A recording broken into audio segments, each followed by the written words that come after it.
ஒரு ஊரில் ஒரு ராஜா இருந்தார். அவர் ஒரு பூனை வளர்த்தார். ரொம்ப செல்லமாக அவர் அந்த பூனையை வளர்த்தார். அவர் என்ன பண்ணுவார் தெரியுமா? இரவு நேரத்தில் அந்த பூனையோட தலையில் ஒரு விளக்க வச்சுருவார். அந்த பூனை ரொம்ப ஜாக்கிரதையாக அந்த விளக்கு கீழே விழுந்துடாமல் பார்த்துக்கும். தலையை ஆட்டாமல் ரொம்ப நிதானமாக ராஜா பின்னாடி நடந்து போய்கிட்டே இருக்கும். அந்த விளக்கு வெளிச்சத்தில் எல்லா வேலைகளையும் செஞ்சுருவார்.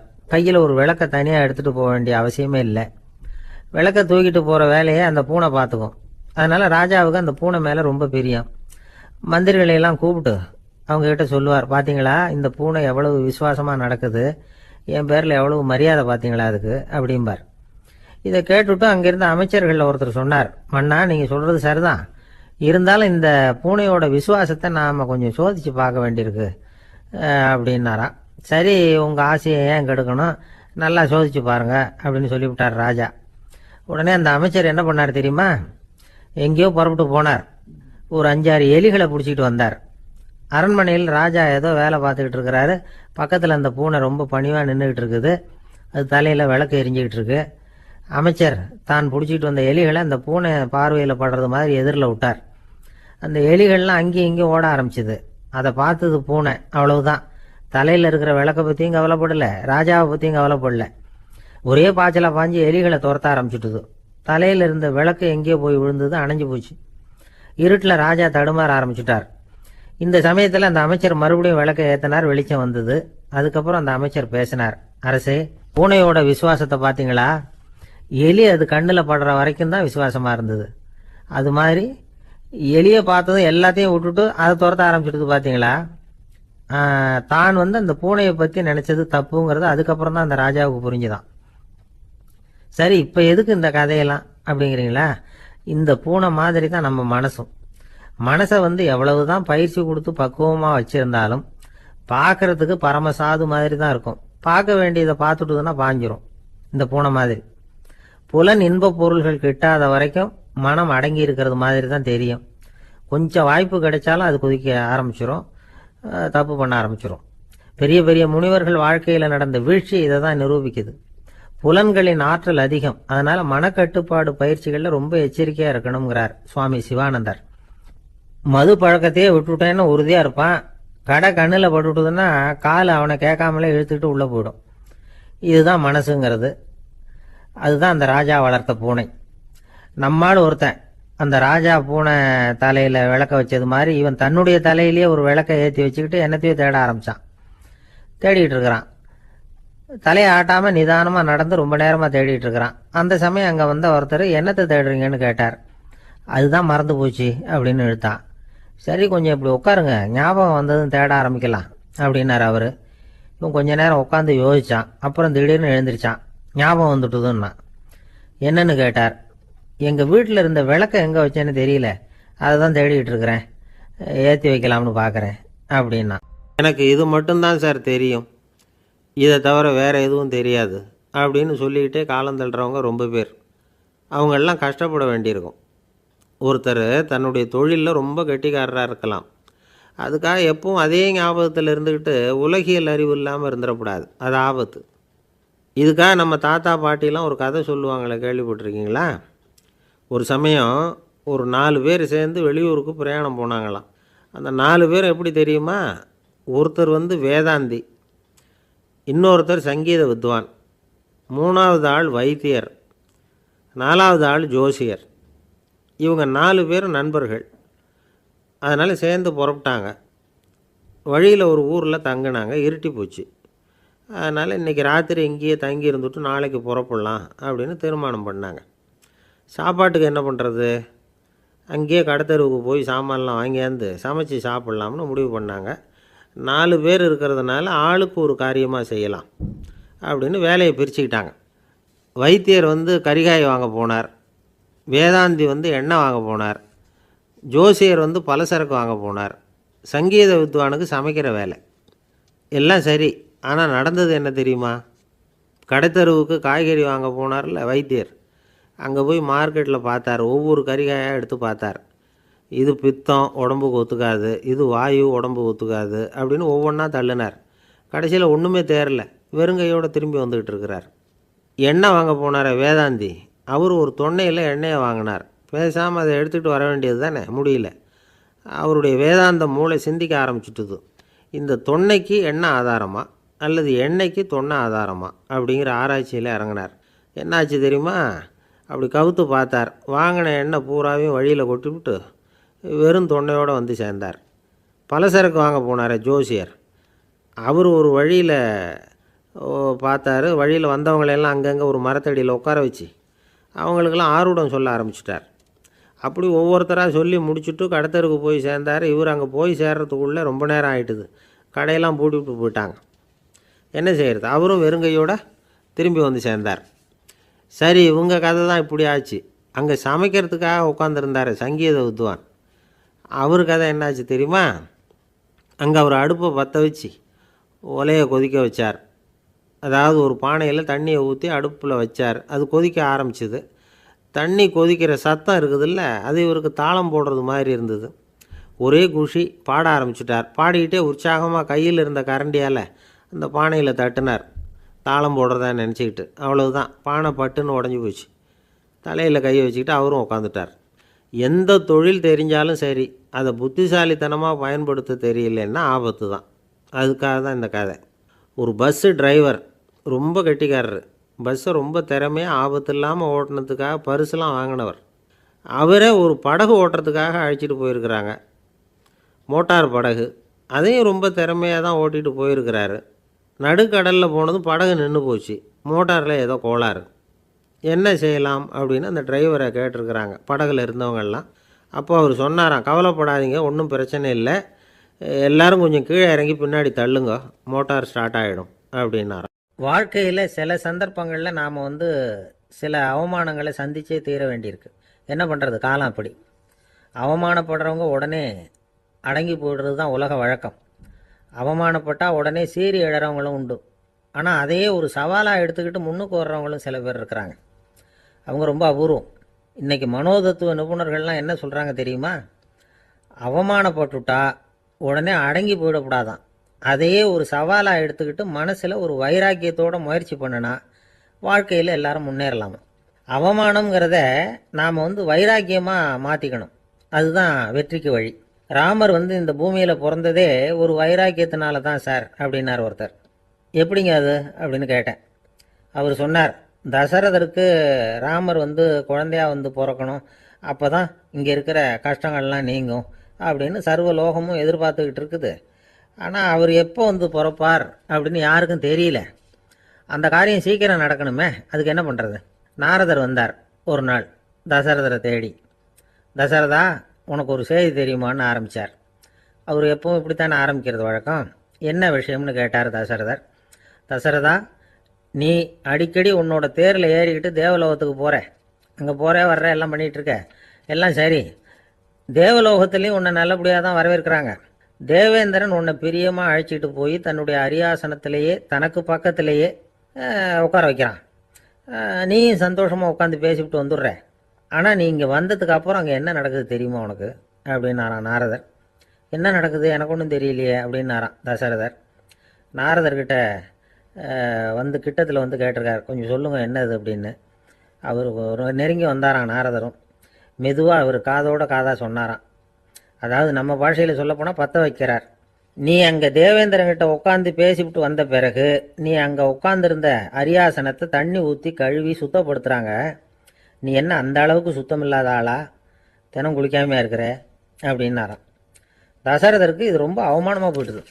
அப்படியே செய்கிறாங்க அப்படின்னாராம். ஆமாம், நீ வேணும்னா நான் சொல்கிறது உண்மையா இல்லையா அப்படின்னு சோதனை பண்ணி பார்த்துக்கோ அப்படின்னாரான் நாரதர். உடனே தசரதர் இதுக்காகவே புறப்பட்டு தேவலோகம் போனார். அங்கே வழக்கம் போலவே இவரை கூப்பிட்டு உட்கார வச்சு பேசிக்கிட்டு இருந்தான் தேவேந்திரன். கொஞ்ச நேரம் பேசிக்கிட்டு இருந்துட்டு சரி நான் கிளம்புறேன்னு புறப்பட்டார். சரி, அவனும் வாசல் வரைக்கும் வழி அனுப்பி வச்சுட்டு உள்ளே போயிட்டான். தசரதர் வெளியில் கொஞ்சம் நேரம் மறைஞ்சி இருந்துட்டு மெதுவாக உள்ளே எட்டி பார்த்தார் என்ன நடக்குதுன்னு. நாரதர் சொன்னது உண்மைதான். தசரதர் உட்கார்ந்துருந்த ஆசனத்தை அங்கே 2 தேவர்கள் கழுவி சுத்தப்படுத்திக்கிட்டு இருக்கிறாங்க. தசரதரால் இதை தாங்கிக்க முடியல. அவருக்கு ரொம்ப அவமானமாக போச்சு. நேராக கிடுகிடுன்னு தேவேந்திரங்கிட்டே போனார். நான் உட்காந்துருந்த இருக்கையை சுத்தம் பண்ணுறியே, நான் என்ன அந்த அளவுக்கு பாவியா அப்படின்னு கேட்டார். ரொம்ப கோபமாக கேட்டார். தசரதரே, மனுஷனுக்கு 3 கடன்கள் உண்டு. தேவகடன், ரிஷி கடன், பித்ரு கடன். இதை தீர்க்காதவன் பாவியாகிறான். இதில் மகனை பெறுவதால் தான் பித்ரு கடன் தீரும். உனக்கு மகன் கிடையாது, அதனால் நீ பாவியாகிற. பாவி உட்கார்ந்துருந்த இடம்ங்கிறதுனால அதை சுத்தம் செய்ய வேண்டியது எங்கள் கடமை அப்படின்னு நானும் தேவேந்திரன். இந்த இடத்துல தசரதருக்கு ஏற்பட்ட அவமானம் ஒரு வைராக்கியமாக மாறிச்சு. தேவேந்திரனே கேட்டுக்கோ, ஒரு மகனை பெற்ற பிறகு தான் இந்த சபையில் மறுபடியும் அடி எடுத்து வைப்பேன் அப்படின்னு சொல்லிவிட்டு போயிட்டாரான். போய் புத்திர காமேஷ் யாகம் பண்ணார், புத்திரர்கள் பிறந்தார்கள். இந்த கதையில் உள்ள கருத்து என்னன்னா, தேவேந்திரன் தசரதரை அப்படி அவமானப்படுத்தலைன்னா அவருக்கு இப்படி ஒரு வைராக்கியம் பிறந்திருக்குமா? யோசிச்சு பார்க்கணும். நமக்கு ஏற்படுகிற சில அவமானங்களையும் வைராக்கியமாக மாற்றிக்குவோம். அப்படி மாற்றிக்கிட்டோம்னா வாழ்க்கையில் முன்னேறலாம். நம்ம ஆளுங்க சில பேர் அவமானத்தை வைராக்கியமாக மாற்றிக்கிறது எப்படி தெரியுமா? நம்மகிட்ட ஒரு பையன் சொன்னான், எங்கள் அப்பா என்னை எல்லாருக்கும் முன்னாடி வச்சு திட்டுவிட்டார், பொறுப்பு இல்லாமல் ஊர் சுற்றுறேன்னு சொல்லி அவமானப்படுத்தி விட்டார். இனிமேல் நீ என் முகத்திலேயே முழிக்காதரா போடான்னு வேற சொல்லிவிட்டார். எனக்கு ரோஷம் வந்துட்டுது. அந்த அவமானத்தை வைராக்கியமாக மாற்றிக்கிட்டேன். அன்னையிலேருந்து அவர் முகத்திலேயே முழிக்கிறது இல்லை அப்படின்னா. அப்படியான்னு கேட்டோம். ஆமாங்க, அவர் வீட்டில் இல்லாத நேரமாக பார்த்து உள்ள சமையல் கட்டுக்கு போய் சாப்பிட்டுட்டு நைஸாக வெளியில் வந்துடுவேன் அப்படிங்கிறான். ஒரு காலத்தில் பிரஷ்யா அப்படின்னு ஒரு தேசம் இருந்தது. இப்போ ஜெர்மனி இருக்குல்ல, இதோட பெரும்பகுதி ஒரு காலத்தில் பிரஷ்யாங்கிற பேரில் இருந்தது. அப்போ அதுக்கு அரசராக இருந்தவர் மகா ஃப்ரெடரிக், அதாவது ஃப்ரெடரிக் தி கிரேட் அப்படின்னு சொல்லுவாங்க. அந்த ராஜாவுக்கு ஒரு சந்தேகம், நாம் பல வகையான வரிகளை விதித்து வசூல் பண்ணுறோம், அப்படி பண்ணி வருமானம் குறைஞ்சிக்கிட்டே போகுதே, இதுக்கு என்ன காரணமாக இருக்கும்? இதுதான் அவருக்கு ஏற்பட்ட சந்தேகம். ஒரு சமயம் அந்த அரசர் தம்முடைய அமைச்சர்களையும் பிரபுக்களையும் தளபதிகளையும் கூப்பிட்டு ஒரு விருந்து வச்சார். விருந்து முடிஞ்சதும் அவங்கள பார்த்து இந்த சந்தேகத்தை கேட்டார். வரிகள் அதிகமாக விதித்து வருமானம் குறையறதுக்கு என்ன காரணம் அப்படின்னு கேட்டார். பல பேருக்கு இதுக்கு சரியாக பதில் சொல்ல தெரியல. அனுபவசாலியான ஒரு தளபதி எழுந்திருச்சார். அரசே, அது எப்படிங்கிறத இப்போ உங்களுக்கு காட்டுறேன்னார். உடனே ஒரு பெரிய பனிக்கட்டி ஒன்றை தன்னுடைய கையில் எடுத்தார். அதை அப்படியும் எப்படியும் திருப்பி பார்த்தார். அப்புறம் அடுத்தவர்கிட்ட கொடுத்தார். அவரும் அதை அப்படியும் இப்படியும் திருப்பி பார்த்துட்டு அடுத்தபடியாக இருந்தவர்கிட்ட கொடுத்தார். இப்படியே இதை ஒவ்வொருத்தராக பார்த்துட்டு ஒவ்வொரு கையாக மாறி கடைசியில் மன்னர் கைக்கு போய் சேர்ந்தது. மன்னர் கைக்கு அந்த பனிக்கட்டி போய் சேர்ந்தப்போ அது கொஞ்சம் கொஞ்சமாக உருகி ஒரு பட்டாணி கடலை சைஸுக்கு ஆகிட்டுது. மன்னர் யோசனை பண்ணார், வரி அதிகமாக போட்டாலும் வந்து சேர்றது குறைவாக இருக்கிறதுக்கு என்ன காரணம் அப்படிங்கிறது அவருக்கு புரிஞ்சு போச்சு. காலம்தான் மாறிக்கிட்டு இருக்கே தவிர இந்த கையூட்டு வாங்குகிற பழக்கம் மாறினதாக தெரியல. இன்னொரு ராஜா இருந்தார். அவர் தன்னுடைய ராஜாங்கத்தில் லஞ்ச ஊழலே சுத்தமாக இருக்கக்கூடாது அப்படின்னு நினச்சார். அவர்கிட்ட பல்வேறு துறைகளுக்கும் பொறுப்பாக இருந்த பல பேரும் ரொம்ப சுத்தமாகவும் நேர்மையாகவும் இருந்தாங்க. ஒரே ஒருத்தர் மட்டும் எல்லார்கிட்டையும் லஞ்சம் வாங்கிட்டே இருந்தார். அவரை வேறு வேறு துறைகளுக்கு மாற்றி பார்த்தாரு. அந்த ராஜா என்னென்னமோ பண்ணி பார்க்குறாரு. எந்த வேலையை கொடுத்தாலும் அதுலேயும் லஞ்சம் வாங்கிறதுக்கு ஒரு வழியை உண்டு பண்ணிக்குவார் அந்த ஆள். ராஜாவுக்கு இது ஒரு பெரிய தலைவலியாக போட்டுது. இவர் என்ன பண்ணுறது, இவருக்கு என்ன வேலையை கொடுக்கறது, கொஞ்சம் கூட லஞ்சம் வாங்கிறதுக்கு சான்ஸே இல்லாத ஒரு வேலையை கொடுக்கணும் அப்படின்னு திட்டம் போட்டார். ஒரு நாள் அவருக்கு அந்த உத்தரவும் போட்டுட்டார். அதாவது அவருக்கு என்ன வேலைன்னா, கடற்கரையில் தான் அவருக்கு ஆஃபீஸ். அங்கேயே இருந்துக்க வேண்டியது. தினமும் எத்தனை கடல் அலை கரையில் மோதுது அப்படிங்கிறத கணக்கெடுத்து ராஜாவுக்கு தெரிவிக்க வேண்டியது. இதுதான் அவருக்கு வேலை. பேசாமல் அலையை எண்ணிட்டு உட்காந்துருக்கட்டும், அப்போவாவது அவர் லஞ்சம் வாங்குகிற சந்தர்ப்பம் இல்லாமல் போயிடும் அவருக்கு அப்படின்னு நினச்சார் ராஜா. இந்த ஆள் கடற்கரைக்கு போய் டியூட்டியில் ஜாயின் பண்ணிக்கிட்டார். ஒரே மாதத்தில் அங்கே சொந்தமாக ஒரு பிரம்மாண்டமான மாளிகை கட்டி விட்டார். ராஜாவுக்கு இது பெரிய ஆச்சரியமாக போச்சு. அலையை என்ற வேலையில் அந்த ஆள் எப்படி பணம் சம்பாதிச்சார் அப்படின்னு விசாரித்து பார்த்தார் அக்கம் பக்கத்தில். அந்த ஆள் என்ன பண்ணியிருக்கிறாருன்னா, கடற்கரையில் போய் பொறுப்பை ஏற்றுக்கிட்ட உடனே அங்கே இருந்த மீனவர்கள்கிட்ட எல்லாம் இந்த கரையில் ஒரு நாளில் மோதுகிற அலைகள் எத்தனை அப்படின்னு கேட்டிருக்காரு. அது எப்படிங்க தெரியும்னு இருக்காங்க அவங்க. தினமும் அந்த எண்ணிக்கை தெரியணும். நம்ம ராஜாவுக்கு தினமும் அறிக்கை அனுப்பணும், டெய்லி ரிப்போர்ட்டு. தவறுனா நீங்கள் இந்த கடலில் போய் மீன் பிடிக்கிறதுக்கு ராஜாவோட அனுமதி கிடைக்காது அப்படின்ட்டுருக்காரு. உடனே மீனவர்களும் பயந்து போட்டாங்க. கடலுக்கு போகிறதுக்கு அனுமதி இல்லைன்னா பட்டினி கிடக்கிறது மாதிரி ஆகிடுமே. மெதுவாக அந்த ஆளுகிட்ட போனாங்க. காதோட காதாக சொன்னாங்க, ஐயா, எங்களால் கடல் அலையை எண்ண முடியாது. தினமும் எங்களால் முடிஞ்சதை உங்களுக்கு பணமாக கொடுத்துட்றோம். நீங்கள் தான் ராஜா கிட்ட சிபாரிசு பண்ணி நாங்கள் தொடர்ந்து மீன் பிடிக்கிறதுக்கு அனுமதி வாங்கி கொடுக்கணும் அப்படின்னு வேண்டிக்கிட்டாங்க. பணம் தினமும் சேர ஆரம்பிச்சுட்டுது. பதவியில் மற்ற பதவியோட இந்த பதவி எவ்வளவோ மேல் அப்படின்னு நினச்சிட்டான் அந்த ஆள். அது மட்டும் இல்லை, தயவு பண்ணி என்னை இந்த இடத்த விட்டு மாற்றி விடாதீங்க சார் அப்படின்னு வேற கேட்க ஆரம்பிச்சிட்டானா. இமயமலை அடிவாரத்தில் ஒரு மடம், அங்கே ஒரு சன்னியாசி இருந்தார். அவர்கிட்ட ஒருத்தர் வந்தார். சுவாமி, ஆசையை உதற நினைக்கிறேன், முடியல, ஒட்டிக்கிட்டே வருது அப்படின்னாராம். இப்படி உட்கார, ஒரு கதை சொல்கிறேன் அப்படின்னு சொல்லி அவர் சொல்ல ஆரம்பித்தாராம். அவர் சொன்ன கதை என்னென்னா, ஒரு ஊரில் ஒரு ஆள் இருந்தான். அவன் பேர் குப்புசாமி. அவன்கிட்ட எப்பவும் ஒரு பழைய தொப்பி இருக்கும், விடவே மாட்டான். அதனால் அவனை எல்லோரும் தொப்பி சாமி அப்படின்னு தான் கூப்பிடுறது வழக்கம். ஒரு புது தொப்பி வாங்கிக்கப்படாதாப்பா அப்படின்னு நண்பர்கள்லாம் சொல்லி பார்த்தாங்க. பணத்துக்கு எங்கே போவேன் அப்படின்னு விட்டானா. பணம் வச்சுருக்கான், செலவு பண்ண மனசு வரல, மகா கஞ்சன். பழைய பாட்டில்கள்லாம் வாங்கி விற்றுக்கிட்டு இருந்தான். அப்படி ஒரு தடவை பழைய கண்ணாடி சாமான்களை ஏலத்தில் எடுத்தப்போ அதில் ஒரு அருமையான சென்ட்டு பாட்டில் கிடச்சிது. உடனே ஒரு ஐடியா பண்ணான். அந்த சென்ட்டை சின்ன சின்ன பாட்டில்களில் அடைச்சி ஜன்னல் ஓரமாக அடுக்கி வச்சுட்டான். அதை விற்றா நிறைய பணம் கிடைக்குமே. அதனால் இதுக்கு இடையில் ஒரு நாள் அவன் அப்படியே உட்காந்துருந்தான். அந்த நேரம் நண்பன் வந்தான். ஏண்டா, உன் பழைய தொப்பியை மாற்றப்படாதா, ஊரில் எல்லோரும் கேலி பேசுகிறாங்களே உன்னை தொப்பி சாமின்னு அப்படின்னு சொல்லி கேட்டிருக்கான். இந்த சென்ட்டு பாட்டில் விற்றதும் பணம் வரும், அதுக்கப்புறம் பார்க்கலாம் அப்படின்னு நானா இவன். சரி வா, நீச்சல் குளத்துக்கு போயிட்டு வருவோம் அப்படின்னு கூப்பிட்ருக்கான் நண்பன். 2 பேரும் போனாங்க. அதே நேரம் அந்த ஊர் நீதிபதியும் அங்கே குளிக்க வந்தாராம். அவர்கிட்ட இருந்தது விலை வசந்த ஒரு புது தொப்பி. அதை அங்கே இருந்த ஸ்டாண்டில் மாட்டிவிட்டு குளிக்க போனார். இதுக்கிடையில் குப்புசாமி குளிச்சுட்டு வந்தான். அவனுடைய பழைய தொப்பியை காணலை. அந்த புது தொப்பியை பார்த்தா இது நண்பனுடைய வேலை தான் அப்படிங்கிறதாக புரிஞ்சுக்கிட்டு அதை எடுத்து மாட்டிகிட்டு வந்துட்டான். நீதிபதி குளிச்சுட்டு வந்து பார்க்குறாரு, தொப்பியை காணும். போலீஸில் புகார் கொடுத்தார். அவங்க தேடினாங்க. ஒரு மூலையில் பழைய தொப்பி கிடச்சிது. அடடா, இது நம்ம குப்புசாமியோட தொப்பி இல்லையா அப்படின்னு நானா ஒருத்தன். உடனே அவன் வீட்டுக்கு தேடிட்டு போயிருக்காங்க. அங்கே போய் பார்த்தா புது தொப்பி அங்கே இருக்குது. உடனே அவனுக்கு 1000 ரூபா அபராதம் போட்டாங்களாம். அவன் பணத்தை கட்டிவிட்டு ரொம்ப எரிச்சலோடு வீட்டுக்கு வந்தான். பழைய தொப்பி கண்ணில் பட்டுது. மறுபடியும், உன்னால் தானே எனக்கு 1000 ரூபா நஷ்டம் அப்படின்னு சொல்லி அதை எடுத்துக்கிட்டு அப்படி போயிருக்கான். அந்த ஊர் குளத்தில் வீசி எரிஞ்சிட்டு வந்துட்டான். அது மீன் பிடிக்கிற ஒருத்தன் கையில் சிக்கிச்சு. அவன் வர்ற வழியில் அதை எடுத்து வேகமாக வீசி எறிஞ்சான். அது நேராக குப்புசாமி வீட்டு ஜன்னல் வழியாக உள்ளே இந்த சென்ட்டு பாட்டில்கள் மேலே விழுந்து எல்லாம் உடஞ்சி நொறுங்கி போச்சு. குப்புசாமி பார்த்தான். தோட்டத்தில் ஆழமாக ஒரு குழியை வெட்டினான். அந்த தொப்பியை போட்டான், மூடிவிட்டான். இதை அடுத்த வீட்டுக்காரன் பார்த்தான். ஏதோ புதையல் தான் வச்சுருக்கான் போல இருக்குன்னு நினச்சான். போலீஸில் போய் புகார் கொடுத்துட்டான். மறுபடியும் போலீஸ் குழியை தோண்டினாங்க. பழைய தொப்பி மறுபடியும் வெளியில் வந்தது. எல்லோரும் சிரிக்கிறாங்க. அன்னைக்கு ராத்திரியே அந்த தொப்பியை எடுத்துக்கிட்டு நேராக புறப்பட்டான். ஒரு கல்லில் அதை சேர்த்து கட்டி குடிநீர் தொட்டி இருக்கும்ல, அதில் போட்டுட்டு வந்துட்டான். இனிமேல் என்ன பண்ணும் பார்ப்போன்னு. ஒரு நாள் திடீர்னு குழாயெல்லாம் அடைப்பட்டு போச்சு. மாநகராட்சி அலுவலர்கள் என்னன்னு பார்த்தா அந்த பழைய தொப்பி குழாயை அடைச்சிக்கிட்டு இருக்குது. இது குப்புசாமியோட தொப்பிங்கிறது தான் எல்லாருக்கும் தெரியுமே. உடனே குடிநீரை பாழாக்கணத்துக்காக குப்புசாமிக்கு கோர்ட்டு 2500 ரூபா அபராதம் போட்டுவிட்டுது. அதையும் கட்டிவிட்டு வெளில வந்தான். கடைசியாக முடிவு பண்ணான். ஒரு நெருப்பு குச்சியை கிழிச்சான். தொப்பியை கொளுத்தினான். எரிஞ்சுது. எடுத்து வெளில எரிஞ்சான். கொஞ்ச நேரத்தில் தீ அணைப்பு படம் வந்துட்டுது. ஆமாம், இவன் எடுத்து எரிஞ்சது வெளியில் விழுந்து வீட்டு கூரையே பற்றிக்கிட்டு எரிய ஆரம்பிச்சுட்டுது.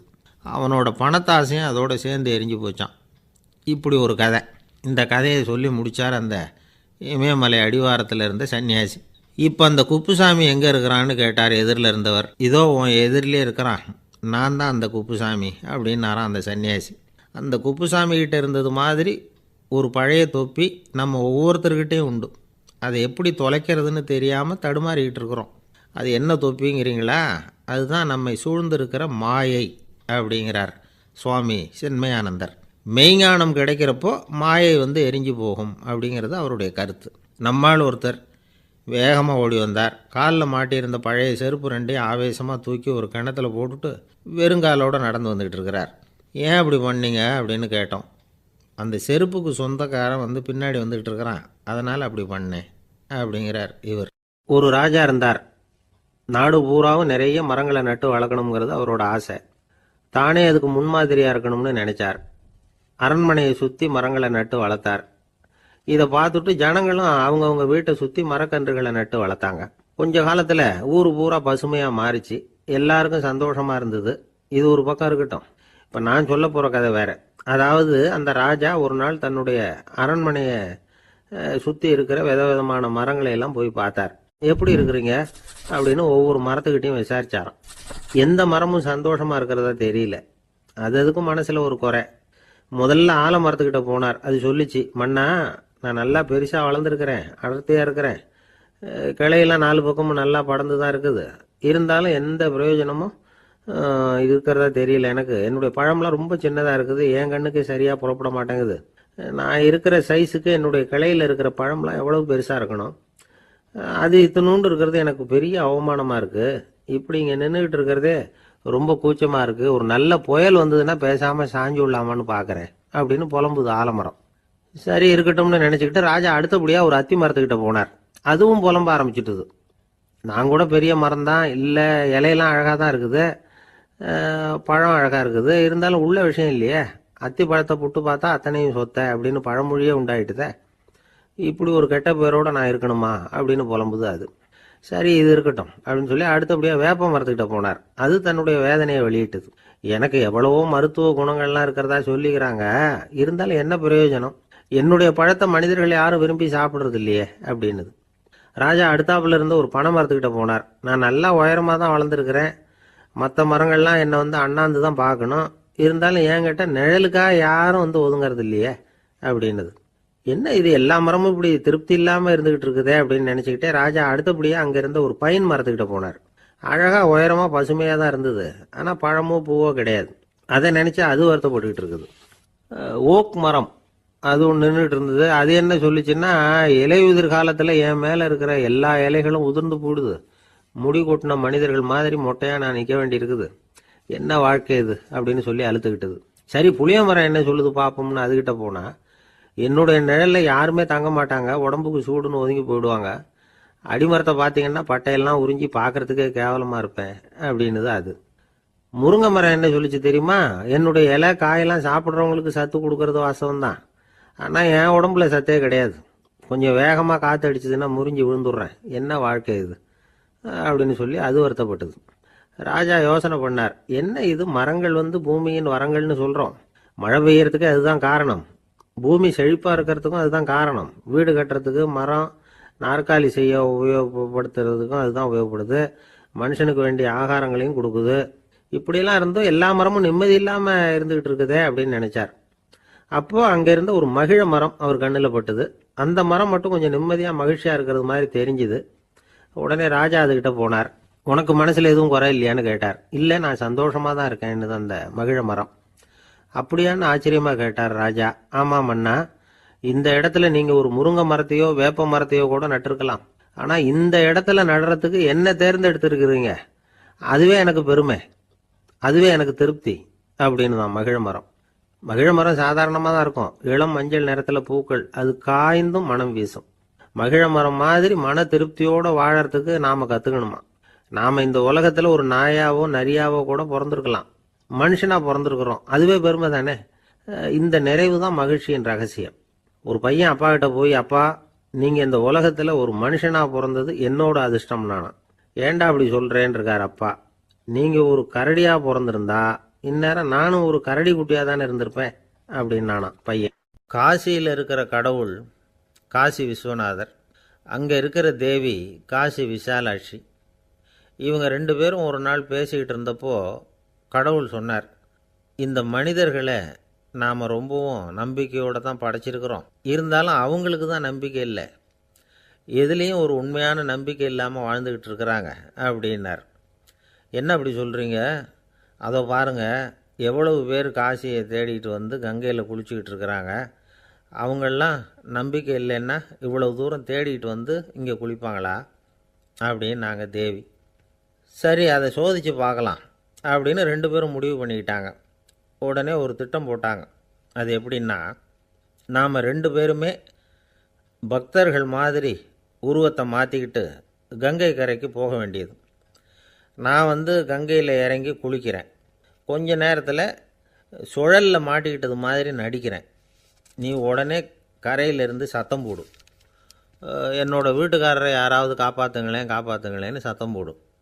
அதோடு இன்னொன்று சொல்லு, யாராவது ஒரு புண்ணிய ஆத்மா அவர்கிட்ட போய் அவருடைய முடியை பிடிச்சி இழுக்கணும், அப்படி ஒரு சாபம் இருக்குது எங்களுக்கு.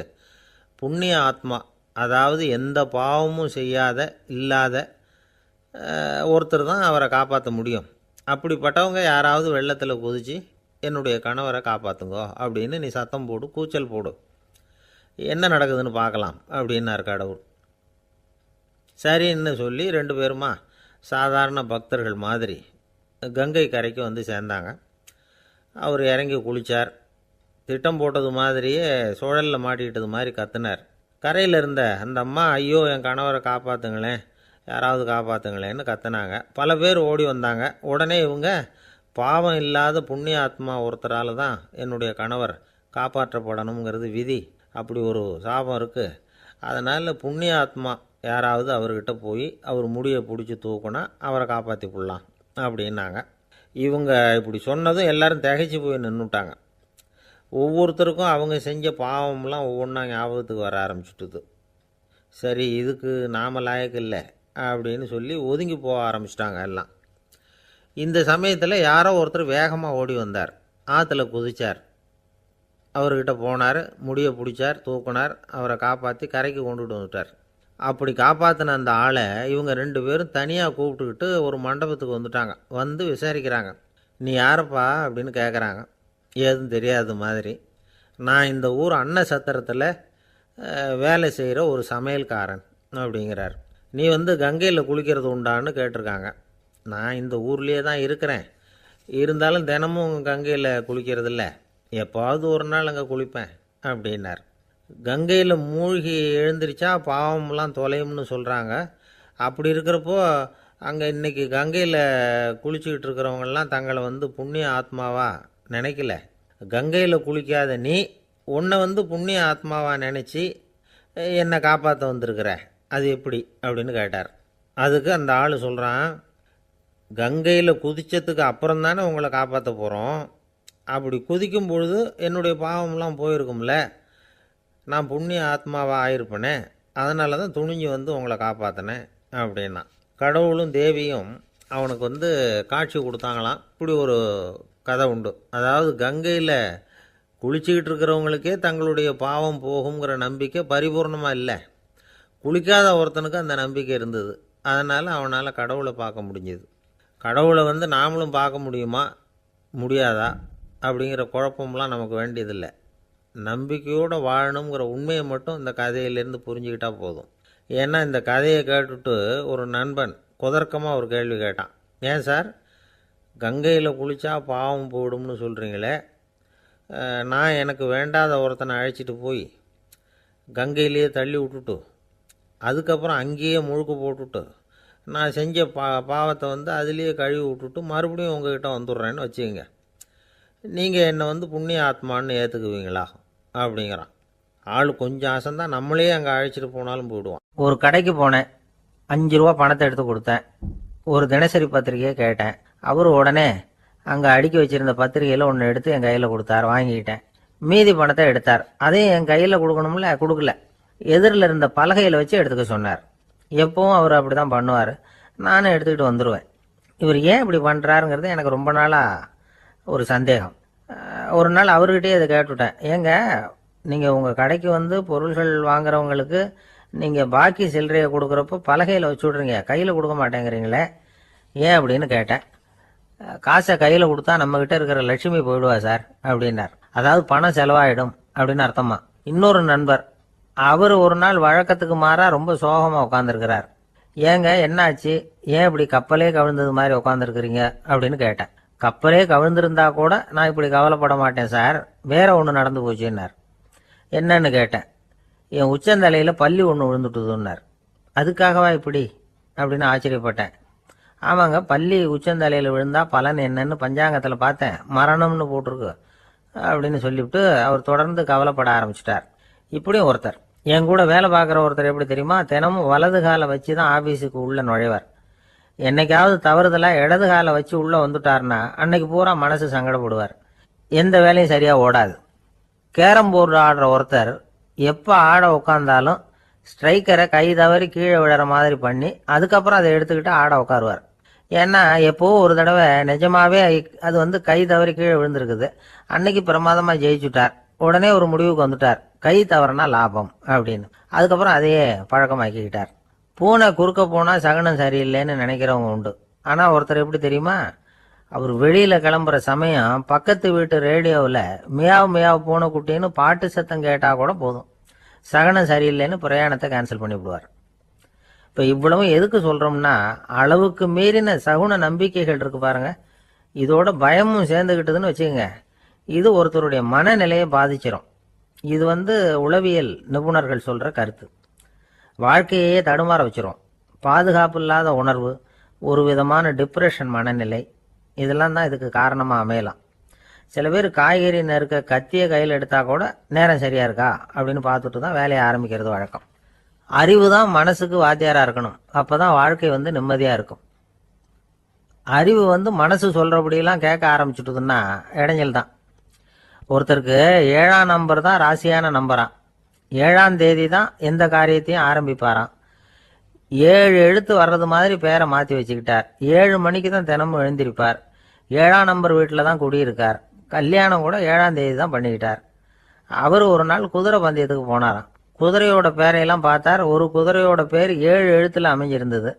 7 தானே இவருக்கு அதிர்ஷ்ட நம்பர். அதனால் உடனே அது பேரில் பணத்தை கட்டினார். பந்தயம் நடந்தது. என்ன சார் ஆச்சுன்னு கேட்டாங்க. நான் பணம் கட்டின அந்த என்னோட குதிரை 7ஆவதாக சேர்ந்தது சார் அப்படின்னாராம் சோகமாக. ஒரு ஊரில் ஒரு இளைஞன் இருந்தான். ஒரு நாள் அவன் ஒரு குருவை தேடிக்கிட்டு புறப்பட்டான். ஊரை விட்டு வெளியில் போனான். போகிற வழியில் ஒரு காடு. அந்த காட்டில் ஒரு மரத்தடியில் ஒரு பெரியவர் உட்காந்துருக்கிறார். அமைதியாக மௌனமாக அவர் அமர்ந்திருக்கிறார். இந்த பெரியவரை விசாரிக்கலாம், குருவை தேடி கண்டுபிடிக்கிறதுக்கு இவர் ஏதாவது ஒரு வழி சொல்லி கொடுப்பார் அப்படின்னு நினச்சிக்கிட்டு அவரை நெருங்கினான். ஐயா, எனக்கு ஒரு குரு தேவை, எங்கே கிடைப்பார், அவரை எப்படி அடையாளம் கண்டுபிடிக்கிறது, அதை பற்றி ஏதாவது விவரம் சொன்னீங்கன்னா நான் கண்டுபிடிச்சிக்குவேன் அப்படின்ட்டுருக்கான். பெரியவர் நிமிர்ந்து பார்த்தார். தம்பி, அது ரொம்ப சுலபம். அவர் வயசானவராக இருப்பார், என்னை விட சுமார் 30 வயசு அதிகமாக இருக்கும். அவர் ஒரு மரத்தடியில் தான் உட்காந்துருப்பார் அப்படின்ட்டுருக்கான். சரிங்க பெரியவரே, அது என்ன மாதிரியான மரம், எப்படி இருக்கும் அப்படின்னு கேட்டிருக்கான். பெரியவர் அந்த விவரங்களையும் சொல்லியிருக்கிறாரு. அது மட்டும் இல்லை, சந்திக்கிற நாள், நேரம், வினாடி முதற்கொண்டு எல்லா விவரங்களையும் துல்லியமாக சொன்னாராம். இவ்வளவு விவரங்களை இவரால் எப்படி சொல்ல முடியுது அப்படின்னு இவனுக்கு ஆச்சரியம். இருந்தாலும் அந்த பெரியவர் கடைசியாக ஒரு விவரம் சொன்னார். அது என்ன தெரியுமா, எப்படியும் நீ அவரை சந்திக்கிறதுக்கு ஒரு 30 வருஷம் ஆகும் அப்படின்னு சொல்லிவிட்டாராம். ரொம்ப நன்றிங்க பெரியவரே அப்படின்னு சொல்லிவிட்டு அந்த இளைஞன் புறப்பட்டுருக்கான்.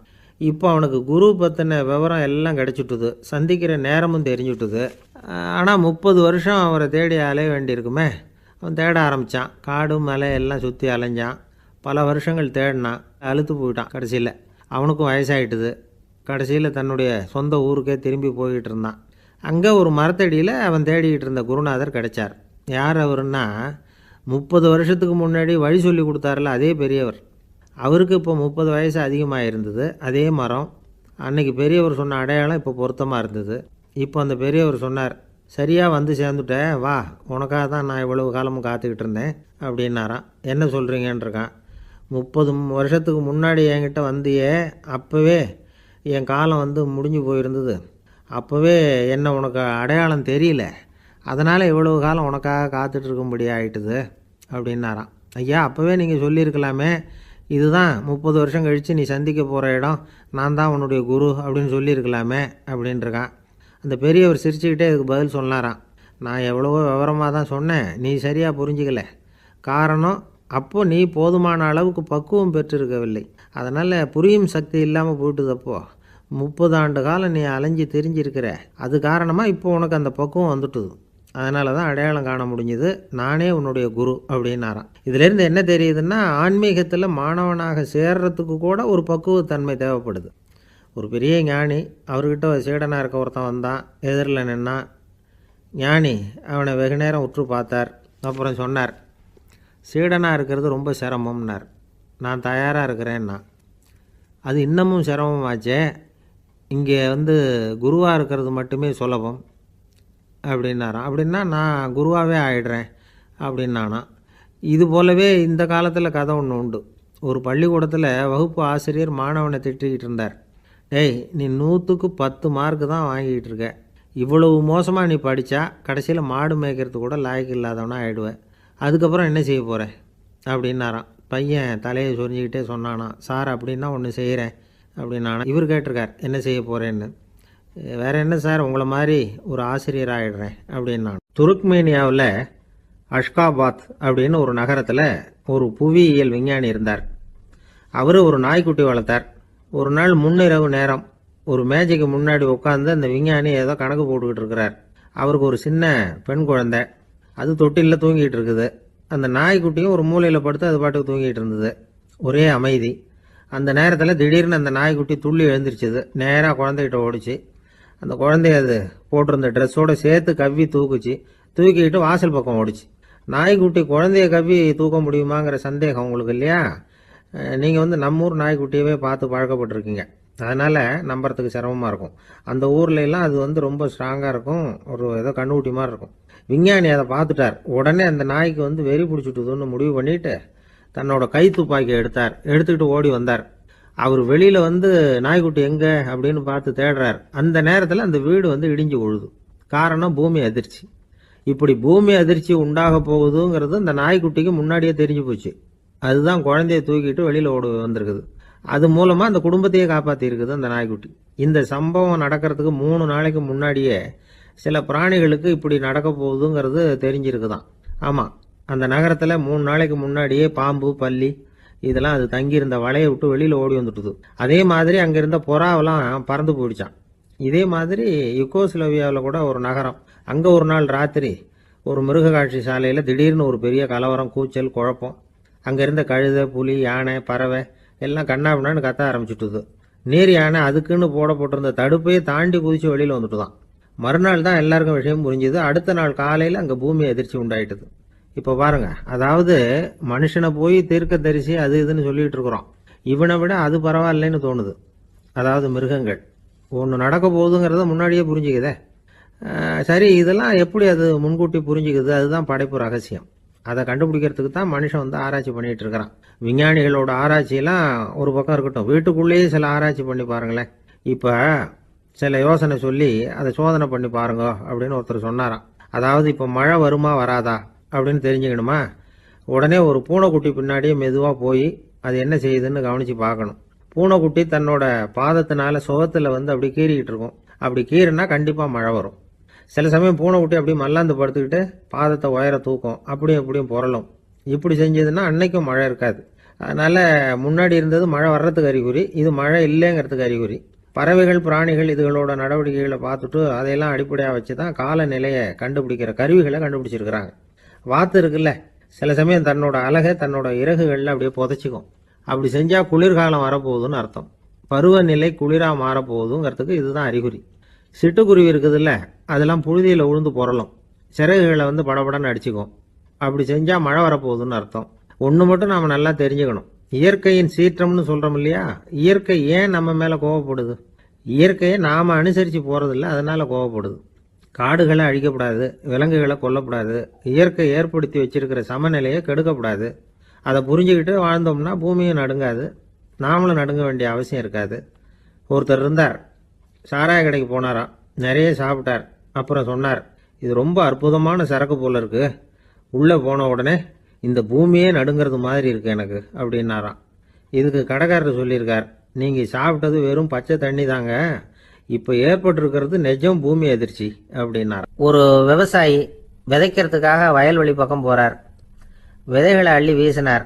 அப்போ என்ன ஆச்சுன்னா, சில விதைகள் பாதை ஓரத்தில் விழுந்தது, சில விதைகள் முள் செடிகள் மண்டி இருந்த புதருக்கு இடையில விழுந்தது, சில விதைகள் நல்ல நிலத்தில் விழுந்தது.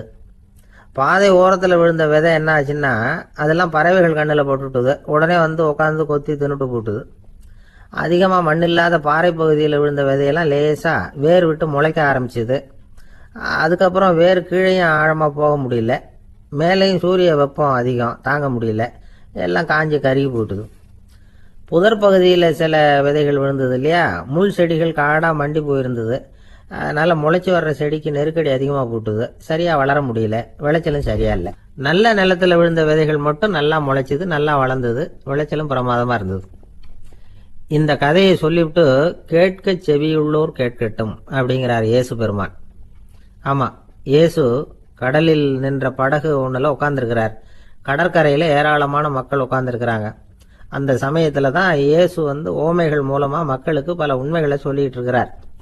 மக்கள் அந்த கதையை கேட்டுட்டு ஒன்றும் புரியாமல் முழிக்கிறாங்க. அதை கவனித்த இயேசு அந்த ஓமையை விளக்க ஆரம்பிச்சார். இதில் அந்த விதைக்கிறவர் தான் இறைவன். அவருடைய வார்த்தைகளை விதைக்கிறார். அந்த வார்த்தைகளை கேட்கிற மக்கள் அந்த விழுந்த விதைகள் மாதிரி 4 வகையானவர்கள். சில பேர் பாதை ஓரத்தில் விழுந்த விதைகள் மாதிரி. இறைவன் வார்த்தைகளை அவங்க கேட்குறாங்க. ஆனால் தீய எண்ணங்கள் செய்கைகள் மூலமாக விதைக்கப்பட்ட வார்த்தைகள் அழிஞ்சு போடுது. இறைவன் வார்த்தைகளை கேட்ட உடனே மகிழ்ந்து போய் உடனே சில பேர் அதை ஏற்றுக்கிறாங்க. இவங்கெல்லாம் அந்த பாறை பகுதியில் விழுந்த விதைகள் மாதிரி. அதனால் இவங்கெல்லாம் வேறு இல்லாதவங்க. கொஞ்ச காலத்துக்கு இறை வார்த்தைகளுக்கு கீழ்ப்படிந்து நடப்பாங்க. அதனால் ஏதாவது இடைஞ்சல் ஏற்பட்டால் உடனே தடுமாறுவாங்க. தங்கள்கிட்ட இருக்கிற நல்ல பண்புகளை விட்டுட்டு பாவ வழிகளுக்கு போயிடுவாங்க. முள் செடிகளுக்கு இடையில விழுந்த விதைகள் மாதிரி உள்ளவங்க யாருன்னா, இவங்களுக்கு உலக கவலை உண்டு, செல்வத்தின் மீது மயக்கம் உடையவர்கள். உலக ஆசைகள் இவங்களுக்குள்ள பூந்துடுறதுனால அங்கே இருக்கிற நல்ல பண்புகள் மறைஞ்சு போயிடுது. அதனால் அவங்களும் உபயோகம் இல்லாதவங்களா ஆயிடுறாங்க. நல்ல மனிதர்கள் நல்ல நிலத்தில் விழுந்த விதைகளுக்கு ஒப்பானவர்கள். இவங்க இறை வார்த்தையை கேட்குறாங்க, அதை ஏற்றுக்கிறாங்க, அவங்களும் நல்லபடியாக வாழுறாங்க, அடுத்தவங்களுக்கும் உபயோகமாக இருப்பாங்க. இதுதான் இயேசு சொன்ன விளக்கம். நல்ல வார்த்தைகளை கேளுங்கள், நல்ல வார்த்தைகளை ஏற்றுக்கொள்ளுங்கள், அடுத்தவங்களுக்கு உபயோகமாக இருங்க. இதுதான் பெரியவங்கள்லாம் நமக்கு சொல்லுகிற உபதேசம். ஒரு அப்பா தன்னுடைய மகனுக்கு உபதேசம் பண்ணார். இதை பாருப்பா, நல்ல வார்த்தைகளை கேட்கணும், எப்போதுமே மகன் அப்பா பேச்சை கேட்கறது நல்லது அப்படின்னாராம். நீ ஏதாவது ஒரு தப்பு பண்ணால் என் தலையில் ஒரு முடி நரைச்சி வெள்ளையாக போடும்பா, நீ செய்கிற ஒவ்வொரு தப்புக்கும் என் தலையில் ஒவ்வொரு முடி வெள்ளையாயிடும் அப்படின்னாராம். பையன் யோசிச்சான், அப்பா இப்போதான் எனக்கு புரியுது, தாத்தாவோட தலைமுடி பூராவும் வெள்ளையா இருக்கிறதுக்கு என்ன காரணம்ங்கிறது எனக்கு இப்போதான் புரியுது அப்படின்னா. ஜவஹர்லால் நேரு பிரதமராக இருந்த சமயம் அவர் ஒரு தடவை சென்னைக்கு வந்திருக்கிறார். இங்கே சில முக்கிய நிகழ்ச்சிகளில் கலந்துக்கிறதுக்காக வந்திருந்தார். ஆளுநர் மாளிகையில் ஒரு நாள் ராத்திரி தங்கி மறுநாள் புதுடெல்லி புறப்படுறதாக ஏற்பாடு. நிகழ்ச்சியிலெல்லாம் முடிச்சுக்கிட்டு ஆளுநர் மாளிகையில் தங்கி இருக்கிறார். அன்றைக்கு இரவு படிக்கிறதுக்கு ஒரு முக்கியமான புத்தகம் அவருக்கு தேவைப்பட்டது. அந்த சமயத்தில் உலக அளவில் ஒரு முக்கியமான பொருளாதாரம் சம்பந்தமான ஒரு புத்தகம் வெளியாகி இருக்கிற விஷயம் அவருக்கு தெரியும். அந்த புத்தகம் மெட்ராஸுக்கு வந்திருக்குமா, அது இங்கே கிடைக்குமா அப்படின்னு விசாரிச்சிருக்கிறார் நேருஜி. அவர் இப்படி கேட்ட உடனே அங்கே இருந்தவங்கெல்லாம் ரொம்ப பரபரப்பாக செயல்பட ஆரம்பிச்சுட்டாங்க. முக்கியமான இடங்கள்ல எல்லாம் விசாரிச்சிருக்கிறாங்க, அந்த புத்தகம் உங்ககிட்ட இருக்கான்னு. சென்னையில் உள்ள கன்னிமாரா நூல் நிலையத்துக்கு எப்படியும் அந்த புத்தகம் வந்திருக்கணும் அப்படின்னு ஒரு நம்பிக்கை. அங்கே விசாரித்தாங்க. அந்த புத்தகம் 2 நாளைக்கு முன்னாடி தான் அங்கே வந்திருக்குது அப்படிங்கிற விஷயம் தெரிஞ்சுது. உடனே எல்லாரும் அங்கே ஓடினாங்க. அவங்களுக்கு இன்னொரு சந்தேகம், புத்தகம் வந்திருக்கு சரி, அது இந்த சமயத்தில் வேற யாரும் படிக்கிறதுக்கு எடுத்துகிட்டு போயிருக்கக்கூடாதே அப்படிங்கிற சந்தேகம் இருந்தாலும் மனசுக்குள்ள ஒரு தைரியம். இப்படி ஒரு புத்தகம் வெளிவந்திருக்கிற விஷயமே நேருஜி சொல்லி தான் நமக்கே தெரியும். அதுவும் இல்லாமல் உலக பொருளாதாரம் சம்பந்தமான ஏதோ ஒரு புத்தகம் அது. அதை போய் இந்த நேரத்தில் அவ்வளவு ஆர்வமாக யார் எடுத்துகிட்டு போயிட போகிறாங்க அப்படிங்கிற தைரியம். இந்த தைரியத்தோடு அந்த நூல் நிலையத்துக்கு ஓடினாங்க.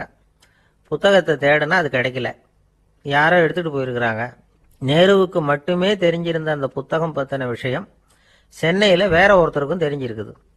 உடனே எல்லாரும் பரபரப்பா அந்த அதுக்குன்னு இருக்கிற ரிஜிஸ்டர் இருக்குல்ல, பதிவேடு, அதை புரட்டி பார்க்குறாங்க யார் எடுத்துகிட்டு போகிறாங்கன்னு தெரிஞ்சுக்கிறதுக்காக. எடுத்துகிட்டு போனவங்க அதில் கையெழுத்து போட்டிருப்பாங்கல்ல, அதை பார்த்து யாருன்னு தெரிஞ்சுக்கலாம் அப்படிங்கிறதுக்காக தான் அதை புரட்டுறாங்க. அதோ அந்த புத்தகத்தோட பேர் பக்கத்தில் அதை எடுத்துக்கிட்டு போனவங்க கையெழுத்து உத்து பார்க்குறாங்க எல்லாரும். அதில் போட்டிருக்குது பேர் CN அண்ணாதுரை அப்படின்னு எழுதியிருந்தது. அவர் தான் பேரறிஞர் அண்ணா. நேரு படிக்க விரும்பின ஒரு புத்தகத்தை அதே நேரம் படிக்க விரும்பின இன்னொரு தலைவர் இவர். படிக்கிறதுல அவருக்கு இருந்த ஆர்வத்தை நாம் தெரிஞ்சுக்கணும்னா அதுக்கு எவ்வளவோ சம்பவங்கள் இருக்குது. கடைசி காலத்தில் அவர் அடையாறு மருத்துவமனையில் படுத்திருக்கிறார். அவருக்கு ஒரு முக்கியமான அறுவை சிகிச்சை செய்ய வேண்டியிருக்குது அவசரமாக. அமெரிக்காவிலேருந்து டாக்டர் மில்லர் வந்திருக்கிறார். அவர்கிட்ட கேட்குறார், டாக்டர் நாளைக்கே அறுவை சிகிச்சை செய்ய போகிறீங்களா அப்படின்னு. ஆமாங்கிறார் டாக்டர் மில்லர். நாளைக்கு மறுநாள் செஞ்சுக்கிறேனே அப்படின்னாரான் அண்ணா. ஏன் ஏதாவது நாள் பார்க்குறீங்களான்னு கேட்டிருக்கார். இல்லை, ஒரு புத்தகத்தை படிச்சுக்கிட்டு இருக்கிறேன், அதை நாளைக்குள்ளே முடிச்சிருவேன், அதுக்கப்புறம் நான் இறந்தாலும் கவலை இல்லை அப்படின்னாரான் இவர். அவர் தான் அறிஞர் அண்ணா. சங்ககால நூல்கள்லேருந்து சமீபத்தில் வந்த நூல்கள் வரைக்கும் எல்லாம் அவர் படிச்சிருக்கிறார். ஒரு திருமண விழாவில் அவர் பேசும்பொழுது சொன்ன விஷயம் இது. சங்க காலத்தில் காதலியை மணக்க விரும்புகிறவனுக்கு அவனுடைய தந்தை வீர சோதனைகள்லாம் வைப்பார். போய் புலிப்பல் கொண்டுக்கிட்டு வா, அப்போ தான் என் பொண்ணை கொடுப்பேன் அப்படின்னு சொல்லுவார். காதலன் உடனே காட்டுக்கு போவான், ஒரு புலியை கொன்று அதனுடைய பல்லை கொண்டுகிட்டு வருவான். அதை வீர பதக்கத்தில் பதிச்சு அவனுக்கு மாமனார் சூட்டுவார் கல்யாண சமயத்தில். இப்போலாம் காதலன் கிட்ட அப்படி சொல்ல முடியாது. இப்போலாம் காதலன் கிட்ட காட்டுக்கு போய் புலிப்பல் கொண்டுகிட்டு வான்னு யாராவது சொன்னால் புலி தான் மாப்பிள்ளையாக வந்து சேரும் அப்படின்னா. வாழ்க்கையில் சில சந்தர்ப்பங்களில் நாம் சில அவமானங்களை சந்திச்சே தீர வேண்டியிருக்கு. என்ன பண்ணுறது, காலம் அப்படி. அவமானப்படுறவங்க உடனே அடங்கி போய்டுறது தான் உலக வழக்கம். அவமானப்பட்டால் உடனே சீறி எழறவங்களும் உண்டு. ஆனால் அதையே ஒரு சவாலாக எடுத்துக்கிட்டு முன்னுக்கு வர்றவங்களும் சில பேர் இருக்கிறாங்க. அவங்க ரொம்ப அபூர்வம். இன்றைக்கி மனோதத்துவ நிபுணர்கள்லாம் என்ன சொல்கிறாங்க தெரியுமா? அவமானப்பட்டுட்டா உடனே அடங்கி போயிடக்கூடாதான். அதையே ஒரு சவாலாக எடுத்துக்கிட்டு மனசில் ஒரு வைராக்கியத்தோடு முயற்சி பண்ணினா வாழ்க்கையில் எல்லாரும் முன்னேறலாமா. அவமானங்கிறத நாம் வைராக்கியமாக மாற்றிக்கணும். அதுதான் வெற்றிக்கு வழி. ராமர் இந்த பூமியில் பிறந்ததே ஒரு வைராக்கியத்தினால தான் சார் அப்படின்னார் ஒருத்தர். எப்படிங்க அது அப்படின்னு கேட்டேன். அவர் சொன்னார், தசரதருக்கு ராமர் குழந்தையாக பிறக்கணும், அப்போ தான் இங்கே இருக்கிற கஷ்டங்கள்லாம் நீங்கும் அப்படின்னு சர்வ லோகமும் எதிர்பார்த்துக்கிட்டு இருக்குது. ஆனால் அவர் எப்போ பிறப்பார் அப்படின்னு யாருக்கும் தெரியல. அந்த காரியம் சீக்கிரம் நடக்கணுமே, அதுக்கு என்ன பண்ணுறது? நாரதர் வந்தார் ஒரு நாள் தசரதரை தேடி. தசரதா, உனக்கு ஒரு செய்தி தெரியுமான்னு ஆரம்பித்தார். அவர் எப்பவும் இப்படித்தானே ஆரம்பிக்கிறது வழக்கம். என்ன விஷயம்னு கேட்டார் தசரதர். தசரதா, நீ அடிக்கடி உன்னோட தேரில் ஏறிக்கிட்டு தேவலோகத்துக்கு போகிற, அங்கே போகிற வர்ற எல்லாம் பண்ணிகிட்ருக்க, எல்லாம் சரி. தேவலோகத்துலேயும் உன்னை நல்லபடியாக தான் வரவேற்கிறாங்க. தேவேந்திரன் உன்னை பிரியமாக அழைச்சிட்டு போய் தன்னுடைய அரியாசனத்திலேயே தனக்கு பக்கத்திலேயே உட்கார வைக்கிறான். நீயும் சந்தோஷமாக உட்காந்து பேசிவிட்டு வந்துடுற. ஆனால் நீ இங்கே வந்ததுக்கு அப்புறம் அங்கே என்ன நடக்குது தெரியுமா உனக்கு அப்படின்னாரான் நாரதர். என்ன நடக்குது எனக்கு ஒன்றும் தெரியலையே அப்படின்னாரான் தசரதர். நாரதர்கிட்ட கிட்டத்தில் கேட்டிருக்கார், கொஞ்சம் சொல்லுங்கள் என்னது அப்படின்னு. அவர் நெருங்கி வந்தாரான் நாரதரும். மெதுவாக அவர் காதோட காதாக சொன்னாராம். அதாவது நம்ம பாஷையில் சொல்லப்போனால் பற்ற வைக்கிறார். நீ அங்கே தேவேந்திரங்கிட்ட உட்காந்து பேசிவிட்டு வந்த பிறகு நீ அங்கே உட்காந்துருந்த அரியாசனத்தை தண்ணி ஊற்றி கழுவி சுத்தப்படுத்துகிறாங்க. நீ என்ன அந்த அளவுக்கு சுத்தம் இல்லாத ஆளா, தினம் குளிக்காமையாக இருக்கிற அப்படின்னாராம். தசரதருக்கு இது ரொம்ப அவமானமாக போயிட்டுது. அப்படியே செய்கிறாங்க அப்படின்னாராம். ஆமாம், நீ வேணும்னா நான் சொல்கிறது உண்மையாக இல்லையா அப்படின்னு சோதனை பண்ணி பார்த்துக்கோ அப்படின்னாரான் நாரதர். உடனே தசரதர் இதுக்காகவே புறப்பட்டு தேவலோகம் போனார். அங்கே வழக்கம் போலவே இவரை கூப்பிட்டு உட்கார வச்சு பேசிக்கிட்டு இருந்தான் தேவேந்திரன். கொஞ்ச நேரம் பேசிக்கிட்டு இருந்துட்டு சரி நான் கிளம்புறேன்னு புறப்பட்டார். சரி, அவனும் வாசல் வரைக்கும் வழி அனுப்பி வச்சுட்டு உள்ளே போயிட்டான். தசரதர் வெளியில் கொஞ்ச நேரம் மறைஞ்சி இருந்துட்டு மெதுவாக உள்ளே எட்டி பார்த்தார் என்ன நடக்குதுன்னு. நாரதர் சொன்னது உண்மைதான். தசரதர் உட்காந்துருந்த ஆசனத்தை அங்கே 2 தேவர்கள் கழுவி சுத்தப்படுத்திக்கிட்டு இருக்கிறாங்க. தசரதரால் இதை தாங்கிக்க முடியல. அவருக்கு ரொம்ப அவமானமாக போச்சு. நேராக கிடுகிடுன்னு தேவேந்திரங்கிட்டே போனார். நான் உட்காந்துருந்த இருக்கையே சுத்தம் பண்ணுறியே, நான் என்ன அந்த அளவுக்கு பாவியா அப்படின்னு கேட்டார். ரொம்ப கோபமாக கேட்டார். தசரதரே, மனுஷனுக்கு 3 கடன்கள் உண்டு. தேவ கடன், ரிஷி கடன், பித்ரு கடன். இதை தீர்க்காதவன் பாவியாகிறான். இதில் மகனை பெறுவதால் தான் பித்ரு கடன் தீரும். உனக்கு மகன் கிடையாது, அதனால் நீ பாவியாகிற. பாவி உட்காந்துருந்த இடம்ங்கிறதுனால அதை சுத்தம் செய்ய வேண்டியது எங்கள் கடமை அப்படின்னு நானாம் தேவேந்திரன். இந்த இடத்துல தசரதருக்கு ஏற்பட்ட அவமானம் ஒரு வைராக்கியமாக மாறிச்சு. தேவேந்திரனே கேட்டுக்கோ, ஒரு மகனை பெற்ற பிறகு தான் இந்த சபையில் மறுபடியும் அடி எடுத்து வைப்பேன் அப்படின்னு சொல்லிவிட்டு போயிட்டாராம். போய் புத்திர காமேஷ்டி யாகம் பண்ணார். புத்திரர்கள் பிறந்தார்கள். இந்த கதையில் உள்ள கருத்து என்னென்னா, தேவேந்திரன் தசரதரை அப்படி அவமானப்படுத்தலைன்னா அவருக்கு இப்படி ஒரு வைராக்கியம் பிறந்திருக்குமா யோசித்து பார்க்கணும். நமக்கு ஏற்படுகிற சில அவமானங்களையும் வைராக்கியமாக மாற்றிக்குவோம். அப்படி மாற்றிக்கிட்டோம்னா வாழ்க்கையில் முன்னேறலாம். நம்ம ஆளுங்க சில பேர் அவமானத்தை வைராக்கியமாக மாற்றிக்கிறது எப்படி தெரியுமா? நம்மக்கிட்ட ஒரு பையன் சொன்னான், எங்கள் அப்பா என்னை எல்லாருக்கும் முன்னாடி வச்சு திட்டிவிட்டார், பொறுப்பு இல்லாமல் ஊர் சுற்றுறேன்னு சொல்லி அவமானப்படுத்தி விட்டார். இனிமேல் நீ என் முகத்திலேயே முழிக்காதரா போடான்னு வேறு சொல்லிவிட்டார். எனக்கு ரோஷம் வந்துட்டுது. அந்த அவமானத்தை வைராக்கியமாக மாற்றிக்கிட்டேன். அன்னையிலேருந்து அவர் முகத்திலேயே முழிக்கிறது இல்லை அப்படின்னா. அப்படியான்னு கேட்டோம். ஆமாங்க, அவர் வீட்டில் இல்லாத நேரமாக பார்த்து உள்ளே சமையல் கட்டுக்கு போய் சாப்பிட்டுட்டு நைஸாக வெளியில் வந்துடுவேன் அப்படிங்கிறான் அவன். இந்த உலகத்தில் நாம் நல்லபடியாக இருக்கணும்னா அதுக்கு முக்கியமாக தேவைப்படுறது ரெண்டு. ஒன்று செல்வம், இன்னொன்று அறிவு. சரி, இது ரெண்டில் சிறந்தது எது அப்படின்னு ஒரு கேள்வி கேட்டால் என்ன பதில் சொல்கிறது? இதே கேள்வியை ஹஸ்ரத் அலி அவர்கள்கிட்ட கேட்டாங்களாம்.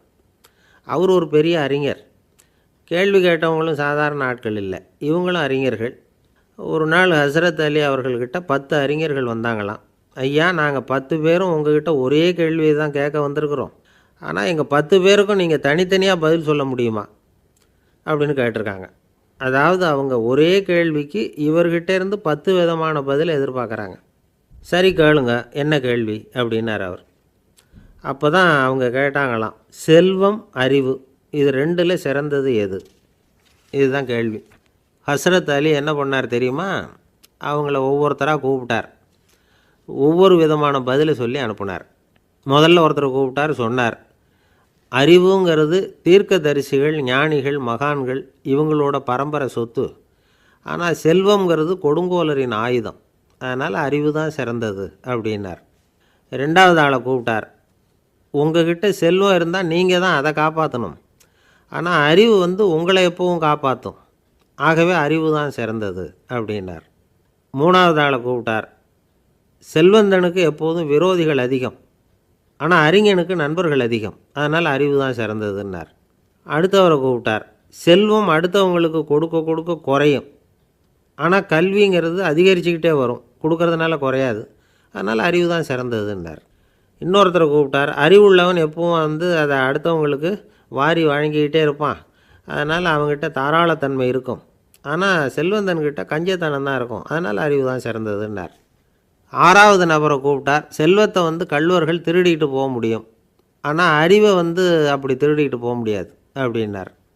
ஏழாவது நபரை கூப்பிட்டார். செல்வம் கால ஓட்டத்தில் அழிஞ்சிரும், ஆனால் அறிவை கால ஓட்டம் ஒன்றும் பண்ண முடியாது. ஆகவே அறிவே சிறந்ததுன்னார். எட்டாவது ஆளை கூப்பிட்டு சொன்னார், செல்வத்துக்கு எப்பவும் எல்லை உண்டு, நிறை உண்டு, அளவு உண்டு, கணக்கு உண்டு. ஆனால் அறிவுக்கு அப்படிப்பட்ட எல்லை எதுவும் கிடையாது. அதனால் அதுதான் சிறந்ததுன்னார். அடுத்தவனை கூப்பிட்டார். செல்வம் உள்ளத்தில் உள்ள ஒளியை போக்கிவிடும், இருட்டை உண்டாக்கிவிடும், விரிந்த மனப்பான்மையை குறுகலாக்கிவிடும். ஆனால் அறிவு அப்படி இல்லை, இருண்ட உள்ளத்தில் ஒளியை பாய்ச்சி அதை விசாலப்படுத்துது.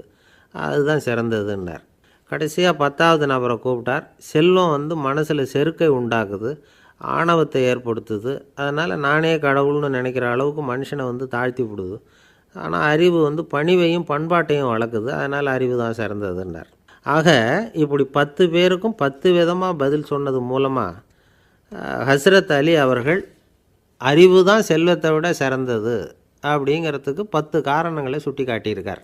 அந்த அறிஞர் 10 பேர் கேட்ட ஒரே கேள்விக்கு 10 பதில் சொன்னார். நமக்கு வேண்டிய ஒருத்தர் 10 பேர் கேட்ட கேள்விக்கு ஒரே பதில் சொல்லி சமாளித்தார். கேள்வி என்ன தெரியுமா? என்கிட்ட வாங்கின கடனை எப்போயா திருப்பி கொடுக்க போகிற? இதுதான் அந்த 10 பேரும் கேட்ட ஒரே கேள்வி. இந்த மாதம் 26ஆம் தேதி தந்துடுறேன் அப்படிங்கிற ஒரே பதில் சொல்லி அவ்வளவு பேரையும் இவர் அனுப்பி வச்சுட்டாராம். எல்லாரும் போனதுக்கப்புறம் இவரை தனியாக கூப்பிட்டு கேட்டிருக்கிறாங்க. அது என்ன சார் கணக்கு, 26ஆம் தேதி அன்னைக்கு என்ன அதிசயம் நடக்க போகுது அப்படின்னு கேட்டிருக்காங்க. அதிசயம் அன்னைக்கு இல்லை, அதுக்கு நாளே நடக்க போகுதுன்னாராம். விவரமாக சொல்லுங்கன்னு இருக்காங்க. வேறு ஒன்றும் இல்லைங்க, 26ஆம் தேதி தானே எல்லாரையும் வர சொல்லியிருக்கிறேன், அதுக்கு நாளே நான் புறப்பட்டு தலைமறைவாயிட போகிறேன் அப்படின்னாராம் ரொம்ப பெருமையாக. பக்தின்னு சொல்கிறோம் இல்லையா, அது 3 வகைப்படும் அப்படிங்கிறார் ஒரு பெரியவர். அது என்ன 3 வகைன்னா, தெய்வ பக்தி, அடியார்கள் பக்தி, குரு பக்தி. அடியார் பக்தியை விட தெய்வ பக்தியை விட குரு பக்தி தான் ரொம்பவும் சிறந்ததுங்கிறார் அவர். தெய்வத்துக்கிட்ட செஞ்ச பாவம் குருநாதர்கிட்ட தீர்ந்துருமா, குருநாதர்கிட்ட செஞ்ச பாவம் தெய்வத்துக்கிட்ட போனாலும் தீராதான். இப்படி பெரியவங்கள்லாம் சொல்லி வச்சுருக்கிறாங்க. ஒரு காடு, அங்கே அயோத தௌமியர் அப்படின்னு ஒரு தபோதனர். அவர் பல மாணவர்களை ஒன்றா சேர்த்து ஒரு குருகுலம் நடத்திக்கிட்டு இருக்கிறார். பல தரப்பட்டவங்க, பல திறப்பட்டவங்க மாணவர்கள் அதில் சேர்ந்து படிச்சுக்கிட்டு இருக்கிறாங்க. பாஞ்சால ராஜகுமாரன் ஒருத்தனும் அந்த குருகுலத்தில் சேர்ந்து படிச்சுக்கிட்டு இருக்கிறான். அவன் பேர் ஆருணி. பெரிய இடத்து புள்ள, இருந்தாலும் படிப்பில் ரொம்ப கெட்டிக்காரனாக இருந்தான். அவன் தான் அங்கே முதல் மாணவன். ஒரு நாள் குருநாதர் அந்த அரசகுமாரனை கூப்பிட்டார். நம்ம குருகுலத்துக்கு சொந்தமான வயலில் தண்ணீர் பெருகி வெள்ளம் வந்து பயிரை வந்து அழிக்குதான். அதனால் நீ போய் மடையை அடைச்சிட்டு வந்துரு அப்படின்னார். அந்த அரசகுமாரன் உடனே புறப்பட்டான். குருநாதர் சொல்லிட்டார்ல, உடனே புறப்பட்டான். நான் பெரிய இடத்து பிள்ளையாச்சே, ராஜகுமாரனாச்சே, ரொம்ப செல்வாக்கூட வளர்ந்தவனாச்சே, நான் போய் வயலில் இறங்கி வேலை செய்கிறதா அப்படின்னுலாம் அவன் நினைக்கல. குருநாதர் கட்டளையை நிறைவேற்ற வேண்டியது நம்ம கடமை அப்படின்னு நினச்சான். உடனே ஒரு மண்வெட்டியை தூக்கி தோளில் வச்சுக்கிட்டு புறப்பட்டு போயிட்டான். வயலுக்கு போனான். பார்த்தான், தண்ணி கரையை உடச்சிக்கிட்டு வயலுக்குள்ளே ஏகமாக பாஞ்சிக்கிட்டு இருக்குது. இவன் மண்வெட்டியால் களிமண்ணை புல்லோடு சேர்த்து புல் பற்ற மாதிரி வெட்டி வெட்டி போட்டான். இருந்தாலும் மடையை அடைக்க முடியல. தண்ணி அதை மீறி வந்துக்கிட்டே இருக்குது. தண்ணி வந்து வேகமாக வயலுக்குள்ளே போய்கிட்டே இருக்குது. போடுற பத்தையெல்லாம் கரைஞ்சி கரைஞ்சி போயிட்டுருக்கு. இருந்தாலும் இவன் தன்னுடைய முயற்சியை கைவிடலை. வெட்டி வெட்டி போட்டுக்கிட்டே இருக்கிறான். காலையில் அங்கே போனவன் சாயந்தரம் வரைக்கும் இப்படி செஞ்சுக்கிட்டு இருக்கிறான். உடம்பும் மனசும் ரொம்பவும் சோர்ந்து போச்சு. இருந்தாலும் குருநாதர் இட்ட கட்டளையை நிறைவேற்றாமல் இருக்கிறோமேங்கிற ஒரு குறை அவனுக்கு இருக்குது. குரு கட்டளையை நிறைவேற்றாத நான் வந்து இன்னமும் இருக்கணுமா அப்படின்னு யோசனை பண்ண ஆரம்பிச்சிட்டான். என்ன செய்யலாம்னு பார்த்தான். நம்ம குருநாதர் இட்ட பணிக்காக இந்த உடம்பையே தியாகம் பண்ணலாம் அப்படின்னு முடிவு பண்ணான்.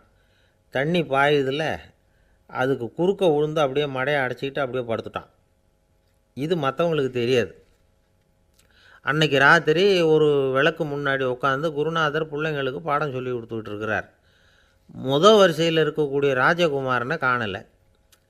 நம்ம ஆருணி எங்கே போனா அப்படின்னு சொல்லி மற்ற மாணவர்களை விசாரித்தார். இப்போ அவங்க சொன்னாங்க, சுவாமி அவன் காலையில் வயலுக்கு வந்து மடையை அடைக்கிறதுக்காக போனான், நீங்கள் தான் போக சொன்னீங்க, இன்னும் திரும்பி வரல அப்படின்னு அவர் பையன். குருநாதர் உடனே ஒரு தீவெட்டி எடுத்துக்கிட்டு மாணவர்களை அழைச்சிக்கிட்டு வயலுக்கு போனார். அங்கே போய் பார்த்தா ஆளை காணும். ஆருணி ஆருணின்னு சொல்லி சத்தம் போட்டு கூப்பிட்டு பார்க்குறார். நான் இங்கே இருக்கேன் குருநாதா அப்படின்னு காலுக்கு அடியிலேருந்து ஒரு சத்தம் வருது. குனிஞ்சு பார்த்தா அவன் மடையில் படுத்துருக்குறான். என்னப்பா இதுன்னார். காலையிலேருந்து இந்த மடையை அடைச்சி பார்த்தேன் சுவாமி, முடியல, அதனால் இப்படி குறுக்க படுத்துட்டேன். என்னை தாண்டறதுக்கு பயந்து போய் தண்ணியே தேங்கி நின்றுட்டுது அப்படின்னா. அவனுடைய குரு பக்தியையும் அவனை தாண்டறதுக்கு அஞ்சு நிற்கிற தண்ணி தேக்கத்தையும் பார்த்துட்டு எல்லாரும் ரொம்ப ஆச்சரியப்பட்டு போயிட்டாங்களாம். ஆருணி எழுந்திரிச்சு வா அப்படின்னு கூப்பிட்டாரான் குருநாதர். அவன் தண்ணீரை பொழந்துக்கிட்டு எழுந்திரிச்சு வந்தானான்.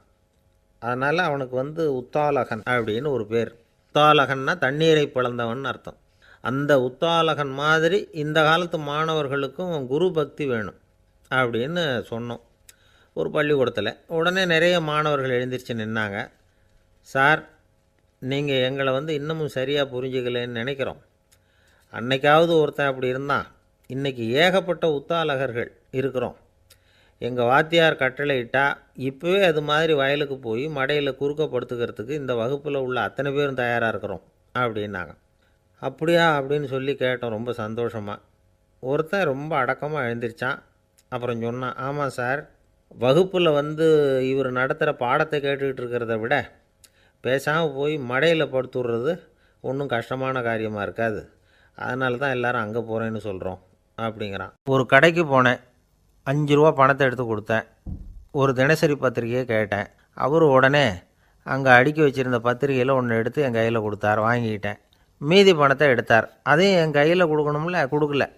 எதிரில் இருந்த பலகையில் வச்சு எடுத்துக்க சொன்னார். எப்போவும் அவர் அப்படி தான் பண்ணுவார். நானும் எடுத்துக்கிட்டு வந்துடுவேன். இவர் ஏன் இப்படி பண்ணுறாருங்கிறது எனக்கு ரொம்ப நாளாக ஒரு சந்தேகம். ஒரு நாள் அவர்கிட்டயே இதை கேட்டுவிட்டேன். ஏங்க, நீங்கள் உங்கள் கடைக்கு வந்து பொருள்கள் வாங்குறவங்களுக்கு நீங்கள் பாக்கி சில்லறையை கொடுக்குறப்போ பலகையில் வச்சு விட்றீங்க, கையில் கொடுக்க மாட்டேங்கிறீங்களே, ஏன் அப்படின்னு கேட்டேன். காசை கையில் கொடுத்தா நம்மக்கிட்ட இருக்கிற லட்சுமி போயிடுவா சார் அப்படின்னார். அதாவது பணம் செலவாயிடும் அப்படின்னு அர்த்தமா. இன்னொரு நண்பர், அவர் ஒரு நாள் வழக்கத்துக்கு மாறாக ரொம்ப சோகமாக உட்காந்துருக்கிறார். ஏங்க என்னாச்சு, ஏன் இப்படி கப்பலே கவிழ்ந்தது மாதிரி உட்காந்துருக்குறீங்க அப்படின்னு கேட்டேன். கப்பலே கவிழ்ந்திருந்தா கூட நான் இப்படி கவலைப்பட மாட்டேன் சார், வேறு ஒன்று நடந்து போச்சுன்னார். என்னன்னு கேட்டேன். என் உச்சந்தலையில் பல்லி ஒன்று விழுந்துட்டுதுன்னார். அதுக்காகவா இப்படி அப்படின்னு ஆச்சரியப்பட்டேன். ஆமாங்க, பல்லி உச்சந்தலையில் விழுந்தால் பலன் என்னன்னு பஞ்சாங்கத்தில் பார்த்தேன், மரணம்னு போட்டிருக்கு அப்படின்னு சொல்லிவிட்டு அவர் தொடர்ந்து கவலைப்பட ஆரம்பிச்சிட்டார். இப்படியும் ஒருத்தர், என் கூட வேலை பார்க்குற ஒருத்தர் எப்படி தெரியுமா, தினமும் வலது காலை வச்சு தான் ஆஃபீஸுக்கு உள்ளே நுழைவார். என்னைக்காவது தவறுதலாக இடது காலை வச்சு உள்ளே வந்துட்டார்னா அன்னைக்கு பூரா மனசு சங்கடப்படுவார். எந்த வேலையும் சரியாக ஓடாது. கேரம் போர்டு ஆடுற ஒருத்தர் எப்போ ஆட உட்காந்தாலும் ஸ்ட்ரைக்கரை கை தவறி கீழே விழுற மாதிரி பண்ணி அதுக்கப்புறம் அதை எடுத்துக்கிட்டு ஆட உட்காருவார். ஏன்னா எப்போவோ ஒரு தடவை நிஜமாகவே அது கை தவறி கீழே விழுந்திருக்குது. அன்னைக்கு பிரமாதமாக ஜெயிச்சுட்டார். உடனே ஒரு முடிவுக்கு வந்துட்டார், கை தவறுனா லாபம் அப்படின்னு. அதுக்கப்புறம் அதையே பழக்கமாக்கிக்கிட்டார். பூனை குறுக்க போனால் சகுனம் சரியில்லைன்னு நினைக்கிறவங்க உண்டு. ஆனால் ஒருத்தர் எப்படி தெரியுமா, அவர் வெளியில் கிளம்புற சமயம் பக்கத்து வீட்டு ரேடியோவில் மியாவ் மியாவ் பூனைக்குட்டின்னு பாட்டு சத்தம் கேட்டால் கூட போதும், சகனம் சரியில்லைன்னு பிரயாணத்தை கேன்சல் பண்ணிவிடுவார். இப்போ இவ்வளவும் எதுக்கு சொல்கிறோம்னா, அளவுக்கு மீறின சகுன நம்பிக்கைகள் இருக்குது பாருங்கள், இதோட பயமும் சேர்ந்துக்கிட்டதுன்னு வச்சுக்கோங்க, இது ஒருத்தருடைய மனநிலையை பாதிச்சிடும். இது உளவியல் நிபுணர்கள் சொல்கிற கருத்து. வாழ்க்கையே தடுமாற வச்சிரும். பாதுகாப்பு இல்லாத உணர்வு, ஒரு விதமான டிப்ரெஷன் மனநிலை, இதெல்லாம் தான் இதுக்கு காரணமாக அமையலாம். சில பேர் காய்கறி நறுக்க கத்தியை கையில் எடுத்தால் கூட நேரம் சரியாக இருக்கா அப்படின்னு பார்த்துட்டு தான் வேலையை ஆரம்பிக்கிறது வழக்கம். அறிவு தான் மனசுக்கு வாத்தியாராக இருக்கணும். அப்போ தான் வாழ்க்கை நிம்மதியாக இருக்கும். அறிவு மனசு சொல்கிறபடியெல்லாம் கேட்க ஆரம்பிச்சுட்டுதுன்னா இடைஞ்சல் தான். ஒருத்தருக்கு 7ஆம் நம்பர் தான் ராசியான நம்பரான். 7ஆம் தேதி தான் எந்த காரியத்தையும் ஆரம்பிப்பாராம். 7 எழுத்து வர்றது மாதிரி பேரை மாற்றி வச்சுக்கிட்டார். 7 மணிக்கு தான் தினமும் எழுந்திருப்பார். 7ஆம் நம்பர் வீட்டில் தான் குடியிருக்கார். கல்யாணம் கூட 7ஆம் தேதி தான் பண்ணிக்கிட்டார். அவர் ஒரு நாள் குதிரை பந்தயத்துக்கு போனாராம். குதிரையோட பேரையெல்லாம் பார்த்தார். ஒரு குதிரையோட பேர் 7 எழுத்தில் அமைஞ்சிருந்தது. 7 தானே இவருக்கு அதிர்ஷ்ட நம்பர். அதனால் உடனே அது பேரில் பணத்தை கட்டினார். பந்தயம் நடந்தது. என்ன சார் ஆச்சுன்னு கேட்டாங்க. நான் பணம் கட்டின அந்த என்னோடய குதிரை 7ஆவதாக சேர்ந்தது சார் அப்படின்னாராம் சோகமாக. துருக்மேனியாவில் அஷ்காபாத் அப்படின்னு ஒரு நகரத்தில் ஒரு புவியியல் விஞ்ஞானி இருந்தார். அவர் ஒரு நாய்க்குட்டி வளர்த்தார். ஒரு நாள் முன்னிரவு நேரம் ஒரு மேஜைக்கு முன்னாடி உட்காந்து அந்த விஞ்ஞானி ஏதோ கணக்கு போட்டுக்கிட்டு இருக்கிறார். அவருக்கு ஒரு சின்ன பெண் குழந்தை, அது தொட்டிலில் தூங்கிட்டு இருக்குது. அந்த நாய்க்குட்டியும் ஒரு மூலையில் படுத்து அது பாட்டுக்கு தூங்கிட்டு இருந்தது. ஒரே அமைதி. அந்த நேரத்தில் திடீர்னு அந்த நாய்க்குட்டி துள்ளி எழுந்திரிச்சிது. நேராக குழந்தைகிட்ட ஓடிச்சு. அந்த குழந்தைய அது போட்டிருந்த ட்ரெஸ்ஸோடு சேர்த்து கவ்வி தூக்குச்சு. தூக்கிக்கிட்டு வாசல் பக்கம் ஓடிச்சு. நாய்க்குட்டி குழந்தைய கவ்வி தூக்க முடியுமாங்கிற சந்தேகம் உங்களுக்கு இல்லையா? நீங்கள் நம்ம ஊர் நாய்க்குட்டியவே பார்த்து பழக்கப்பட்டிருக்கீங்க. அதனால் நம்புறதுக்கு சிரமமாக இருக்கும். அந்த ஊர்லெலாம் அது ரொம்ப ஸ்ட்ராங்காக இருக்கும். ஒரு ஏதோ கண்ணுக்குட்டி மாதிரி இருக்கும். விஞ்ஞானி அதை பார்த்துட்டார். உடனே அந்த நாய்க்கு வெறி பிடிச்சிட்டுதுன்னு முடிவு பண்ணிவிட்டு தன்னோட கை துப்பாக்கி எடுத்துக்கிட்டு ஓடி வந்தார். அவர் வெளியில் நாய்க்குட்டி எங்கே அப்படின்னு பார்த்து தேடுறார். அந்த நேரத்தில் அந்த வீடு இடிஞ்சு விழுது. காரணம் பூமி அதிர்ச்சி. இப்படி பூமி அதிர்ச்சி உண்டாக போகுதுங்கிறது அந்த நாய்க்குட்டிக்கு முன்னாடியே தெரிஞ்சு போச்சு. அதுதான் குழந்தைய தூக்கிட்டு வெளியில் வந்திருக்குது. அது மூலமாக அந்த குடும்பத்தையே காப்பாற்றியிருக்குது அந்த நாய்க்குட்டி. இந்த சம்பவம் நடக்கிறதுக்கு 3 நாளைக்கு முன்னாடியே சில பிராணிகளுக்கு இப்படி நடக்க போகுதுங்கிறது தெரிஞ்சிருக்குதான். ஆமாம், அந்த நகரத்தில் 3 நாளைக்கு முன்னாடியே பாம்பு, பல்லி இதெல்லாம் அது தங்கியிருந்த வலையை விட்டு வெளியில் ஓடி வந்துட்டுது. அதே மாதிரி அங்கே இருந்த புறாவெல்லாம் பறந்து போயிடுச்சான். இதே மாதிரி யுகோஸ்லோவியாவில் கூட ஒரு நகரம், அங்கே ஒரு நாள் ராத்திரி ஒரு மிருக காட்சி சாலையில் திடீர்னு ஒரு பெரிய கலவரம், கூச்சல், குழப்பம். அங்கே இருந்த கழுதை, புலி, யானை, பறவை எல்லாம் கண்ணாபின்னான்னு கத்த ஆரம்பிச்சுட்டுது. நீர் யானை அதுக்குன்னு போடப்பட்டிருந்த தடுப்பையே தாண்டி குதித்து வெளியில் வந்துட்டு தான். மறுநாள் தான் எல்லாருக்கும் விஷயம் புரிஞ்சுது. அடுத்த நாள் காலையில் அங்கே பூமி அதிர்ச்சி உண்டாயிட்டுது. இப்போ பாருங்கள், அதாவது மனுஷனை போய் தீர்க்க தரிசி அது இதுன்னு சொல்லிகிட்டு இருக்கிறோம். இவனை விட அது பரவாயில்லைன்னு தோணுது. அதாவது மிருகங்கள் ஒன்று நடக்க போகுதுங்கிறத முன்னாடியே புரிஞ்சுக்குதே. சரி, இதெல்லாம் எப்படி அது முன்கூட்டி புரிஞ்சுக்குது? அதுதான் படைப்பு ரகசியம். அதை கண்டுபிடிக்கிறதுக்கு தான் மனுஷன் ஆராய்ச்சி பண்ணிகிட்டு இருக்கிறான். விஞ்ஞானிகளோட ஆராய்ச்சியெல்லாம் ஒரு பக்கம் இருக்கட்டும், வீட்டுக்குள்ளேயே சில ஆராய்ச்சி பண்ணி பாருங்களேன். இப்போ சில யோசனை சொல்லி அதை சோதனை பண்ணி பாருங்க அப்படின்னு ஒருத்தர் சொன்னாராம். அதாவது இப்போ மழை வருமா வராதா அப்படின்னு தெரிஞ்சுக்கணுமா, உடனே ஒரு பூனைக்குட்டி பின்னாடியே மெதுவாக போய் அது என்ன செய்யுதுன்னு கவனித்து பார்க்கணும். பூனைக்குட்டி தன்னோட பாதத்தினால சுகத்தில் அப்படி கீறிக்கிட்டு இருக்கும். அப்படி கீறினா கண்டிப்பாக மழை வரும். சில சமயம் பூனைக்குட்டி அப்படியே மல்லாந்து படுத்துக்கிட்டு பாதத்தை உயர தூக்கும், அப்படியும் இப்படியும் புரளும். இப்படி செஞ்சதுன்னா அன்னைக்கும் மழை இருக்காது. அதனால் முன்னாடி இருந்தது மழை வர்றதுக்கு அறிகுறி, இது மழை இல்லைங்கிறதுக்கு அறிகுறி. பறவைகள் பிராணிகள் இதுகளோட நடவடிக்கைகளை பார்த்துட்டு அதையெல்லாம் அடிப்படையாக வச்சு தான் காலநிலையை கண்டுபிடிக்கிற கருவிகளை கண்டுபிடிச்சிருக்கிறாங்க. வாத்து இருக்குல்ல, சில சமயம் தன்னோட அலகை தன்னோட இறகுகளில் அப்படியே புதைச்சிக்கும். அப்படி செஞ்சால் குளிர்காலம் வரப்போகுதுன்னு அர்த்தம். பருவநிலை குளிராக மாறப்போகுதுங்கிறதுக்கு இதுதான் அறிகுறி. சிட்டுக்குருவி இருக்குதுல்ல, அதெல்லாம் புழுதியில் விழுந்து புரளும், சிறகுகளை படபடன்னு அடிச்சுக்கும். அப்படி செஞ்சால் மழை வரப்போகுதுன்னு அர்த்தம். ஒன்று மட்டும் நாம் நல்லா தெரிஞ்சுக்கணும், இயற்கையின் சீற்றம்னு சொல்கிறோம் இல்லையா, இயற்கை ஏன் நம்ம மேலே கோவப்படுது? இயற்கையை நாம் அனுசரித்து போகிறதில்ல, அதனால் கோவப்படுது. காடுகளை அழிக்கப்படாது, விலங்குகளை கொல்லக்கூடாது, இயற்கை ஏற்படுத்தி வச்சுருக்கிற சமநிலையை கெடுக்கக்கூடாது. அதை புரிஞ்சுக்கிட்டு வாழ்ந்தோம்னா பூமியும் நடுங்காது, நாமளும் நடுங்க வேண்டிய அவசியம் இருக்காது. ஒருத்தர் இருந்தார், சாராய கடைக்கு போனாராம், நிறைய சாப்பிட்டார்.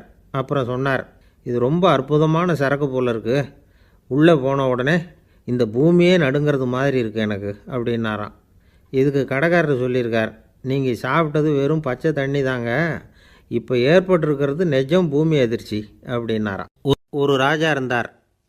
நாடு பூராவும் நிறைய மரங்களை நட்டு வளர்க்கணுங்கிறது அவரோட ஆசை. தானே அதுக்கு முன்மாதிரியாக இருக்கணும்னு நினச்சார். அரண்மனையை சுற்றி மரங்களை நட்டு வளர்த்தார். இதை பார்த்துட்டு ஜனங்களும் அவங்கவுங்க வீட்டை சுற்றி மரக்கன்றுகளை நட்டு வளர்த்தாங்க. கொஞ்ச காலத்தில் ஊர் பூரா பசுமையாக மாறிச்சு. எல்லாருக்கும் சந்தோஷமாக இருந்தது. இது ஒரு பக்கம் இருக்கட்டும், இப்போ நான் சொல்ல போகிற கதை வேறு. அதாவது அந்த ராஜா ஒரு நாள் தன்னுடைய அரண்மனையை சுற்றி இருக்கிற விதவிதமான மரங்களை எல்லாம் போய் பார்த்தார். எப்படி இருக்கிறீங்க அப்படின்னு ஒவ்வொரு மரத்துக்கிட்டையும் விசாரித்தாராம். எந்த மரமும் சந்தோஷமாக இருக்கிறதா தெரியல. அது அதுக்கும் மனசில் ஒரு குறை. முதல்ல ஆலமரத்துக்கிட்ட போனார். அது சொல்லிச்சு, மண்ணா நான் நல்லா பெருசாக வளர்ந்துருக்கிறேன், அடர்த்தியாக இருக்கிறேன், கிளையெல்லாம் 4 பக்கமும் நல்லா படர்ந்து தான் இருக்குது, இருந்தாலும் எந்த பிரயோஜனமும் இருக்கிறதா தெரியல எனக்கு. என்னுடைய பழம்லாம் ரொம்ப சின்னதாக இருக்குது, என் கண்ணுக்கு சரியாக புலப்பட மாட்டேங்குது. நான் இருக்கிற சைஸுக்கு என்னுடைய கிளையில் இருக்கிற பழம்லாம் எவ்வளோ பெருசாக இருக்கணும், அது இத்தினூண்டு இருக்கிறது எனக்கு பெரிய அவமானமாக இருக்குது. இப்படி இங்கே நின்றுக்கிட்டு இருக்கிறதே ரொம்ப கூச்சமாக இருக்குது. ஒரு நல்ல புயல் வந்ததுன்னா பேசாமல் சாஞ்சு விடலாமான்னு பார்க்குறேன் அப்படின்னு புலம்புது ஆலமரம். சரி இருக்கட்டும்னு நினச்சிக்கிட்டு ராஜா அடுத்தபடியாக ஒரு அத்தி மரத்துக்கிட்ட போனார். அதுவும் புலம்ப ஆரம்பிச்சுட்டுது. நான் கூட பெரிய மரம் தான், இல்லை இலையெல்லாம் அழகாக தான் இருக்குது, பழம் அழகாக இருக்குது, இருந்தாலும் உள்ள விஷயம் இல்லையே, அத்தி பழத்தை புட்டு பார்த்தா அத்தனையும் சொத்தை அப்படின்னு பழமொழியே உண்டாயிட்டுதே, இப்படி ஒரு கெட்ட பேரோடு நான் இருக்கணுமா அப்படின்னு புலம்புது அது. சரி இது இருக்கட்டும் அப்படின்னு சொல்லி அடுத்தபடியாக வேப்ப மரத்துக்கிட்ட போனார். அது தன்னுடைய வேதனையை வெளியிட்டது. எனக்கு எவ்வளவோ மருத்துவ குணங்கள்லாம் இருக்கிறதா சொல்லிக்கிறாங்க, இருந்தாலும் என்ன பிரயோஜனம், என்னுடைய பழத்தை மனிதர்கள் யாரும் விரும்பி சாப்பிட்றது இல்லையே அப்படின்னுது. ராஜா அடுத்தாப்புல இருந்த ஒரு பனை மரத்துக்கிட்ட போனார். நான் நல்லா உயரமாக தான் வளர்ந்துருக்கிறேன், மற்ற மரங்கள்லாம் என்னை அண்ணாந்து தான் பார்க்கணும், இருந்தாலும் என்கிட்ட நிழலுக்காக யாரும் ஒதுங்கிறது இல்லையே அப்படின்னுது. என்ன இது எல்லா மரமும் இப்படி திருப்தி இல்லாமல் இருந்துக்கிட்டு இருக்குதே அப்படின்னு நினச்சிக்கிட்டே ராஜா அடுத்தபடியாக அங்கே இருந்த ஒரு பைன் மரத்துக்கிட்ட போனார்.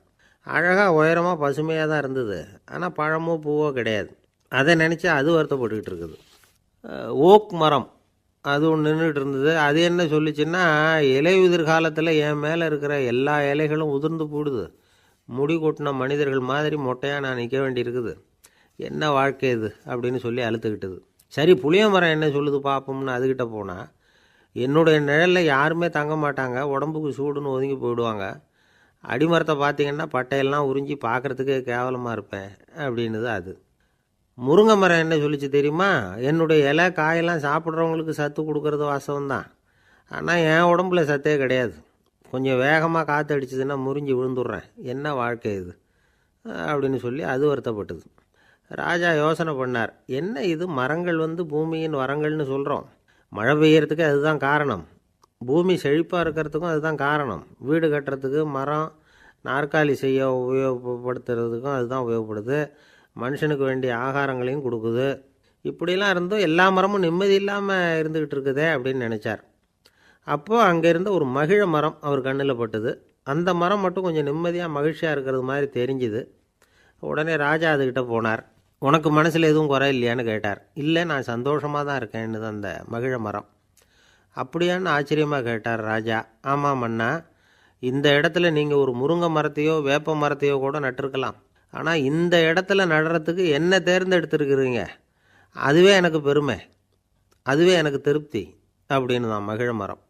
மகிழ மரம் சாதாரணமாக தான் இருக்கும். இளம் மஞ்சள் நிறத்தில் பூக்கள், அது காய்ந்தும் மனம் வீசும். மகிழ மரம் மாதிரி மன திருப்தியோடு வாழறதுக்கு நாம் கற்றுக்கணுமா. நாம் இந்த உலகத்தில் ஒரு நாயாவோ நரியாவோ கூட பிறந்திருக்கலாம், மனுஷனாக பிறந்திருக்கிறோம், அதுவே பெருமை தானே. இந்த நிறைவு தான் மகிழ்ச்சியின் ரகசியம். ஒரு பையன் அப்பா கிட்ட போய், அப்பா நீங்கள் இந்த உலகத்தில் ஒரு மனுஷனாக பிறந்தது என்னோட அதிர்ஷ்டம் நானா. ஏண்டா அப்படி சொல்கிறேன்னு இருக்கார் அப்பா. நீங்கள் ஒரு கரடியாக பிறந்திருந்தா இந்நேரம் நானும் ஒரு கரடி குட்டியாக தானே இருந்திருப்பேன் அப்படின்னு நானா பையன். ஒரு ஊரில் ஒரு ராஜா இருந்தார். அந்த ராஜாவுக்கு ஒரு மந்திரி. ராஜா ரொம்ப நியாயமானவர், நேர்மையானவர், கண்டிப்பானவர்.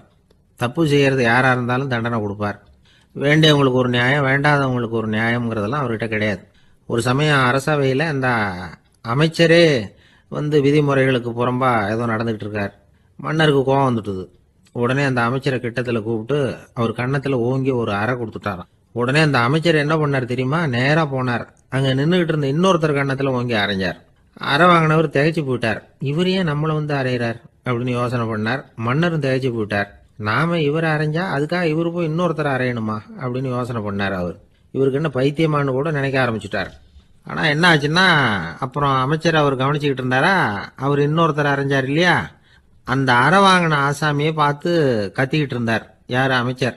ஏன்பா என்கிட்ட அறையை வாங்கிட்டு இப்படி விவரம் இல்லாமல் நின்றுட்டு இருக்கிறிய, நான் உனக்கு கொடுத்ததை நீ வேற யாருக்கிட்டையாவது கொடுத்துரு அப்படின்னார். உடனே அந்த ஆள் பார்த்தான். தனக்கு அடுத்தபடியாக நின்றுட்டு இருந்தவனை ஓங்கி ஒரு அறை அரைஞ்சான். அவன் கன்னத்தை தடவிட்டே யோசனை பண்ணான். இது ஏதோ புரிஞ்சுக்கிட்ட மாதிரி அடுத்தாப்புல நின்றுட்டு இருந்தவனை அரைஞ்சான். இப்படி இந்த அறை மாறி மாறி போய்கிட்டே இருக்குது. ஊரு பூரா பிரயாணம் பண்ண ஆரம்பிச்சுட்டுது. அன்னைக்கு ராத்திரி அந்த ராஜா படுக்கிறதுக்காக போனார். அந்த நேரம் பார்த்து அவர் கன்னத்தில் பலார்னு ஒரு அறை விழுந்தது. நம்மளே அரையிறது யாரு அப்படின்னு அதிர்ச்சியோட மன்னர் திரும்பி பார்க்கறாரு. அரைஞ்சது அவரோட மனைவி. என்னாச்சு உனக்குன்னு கத்துனார் ராஜா.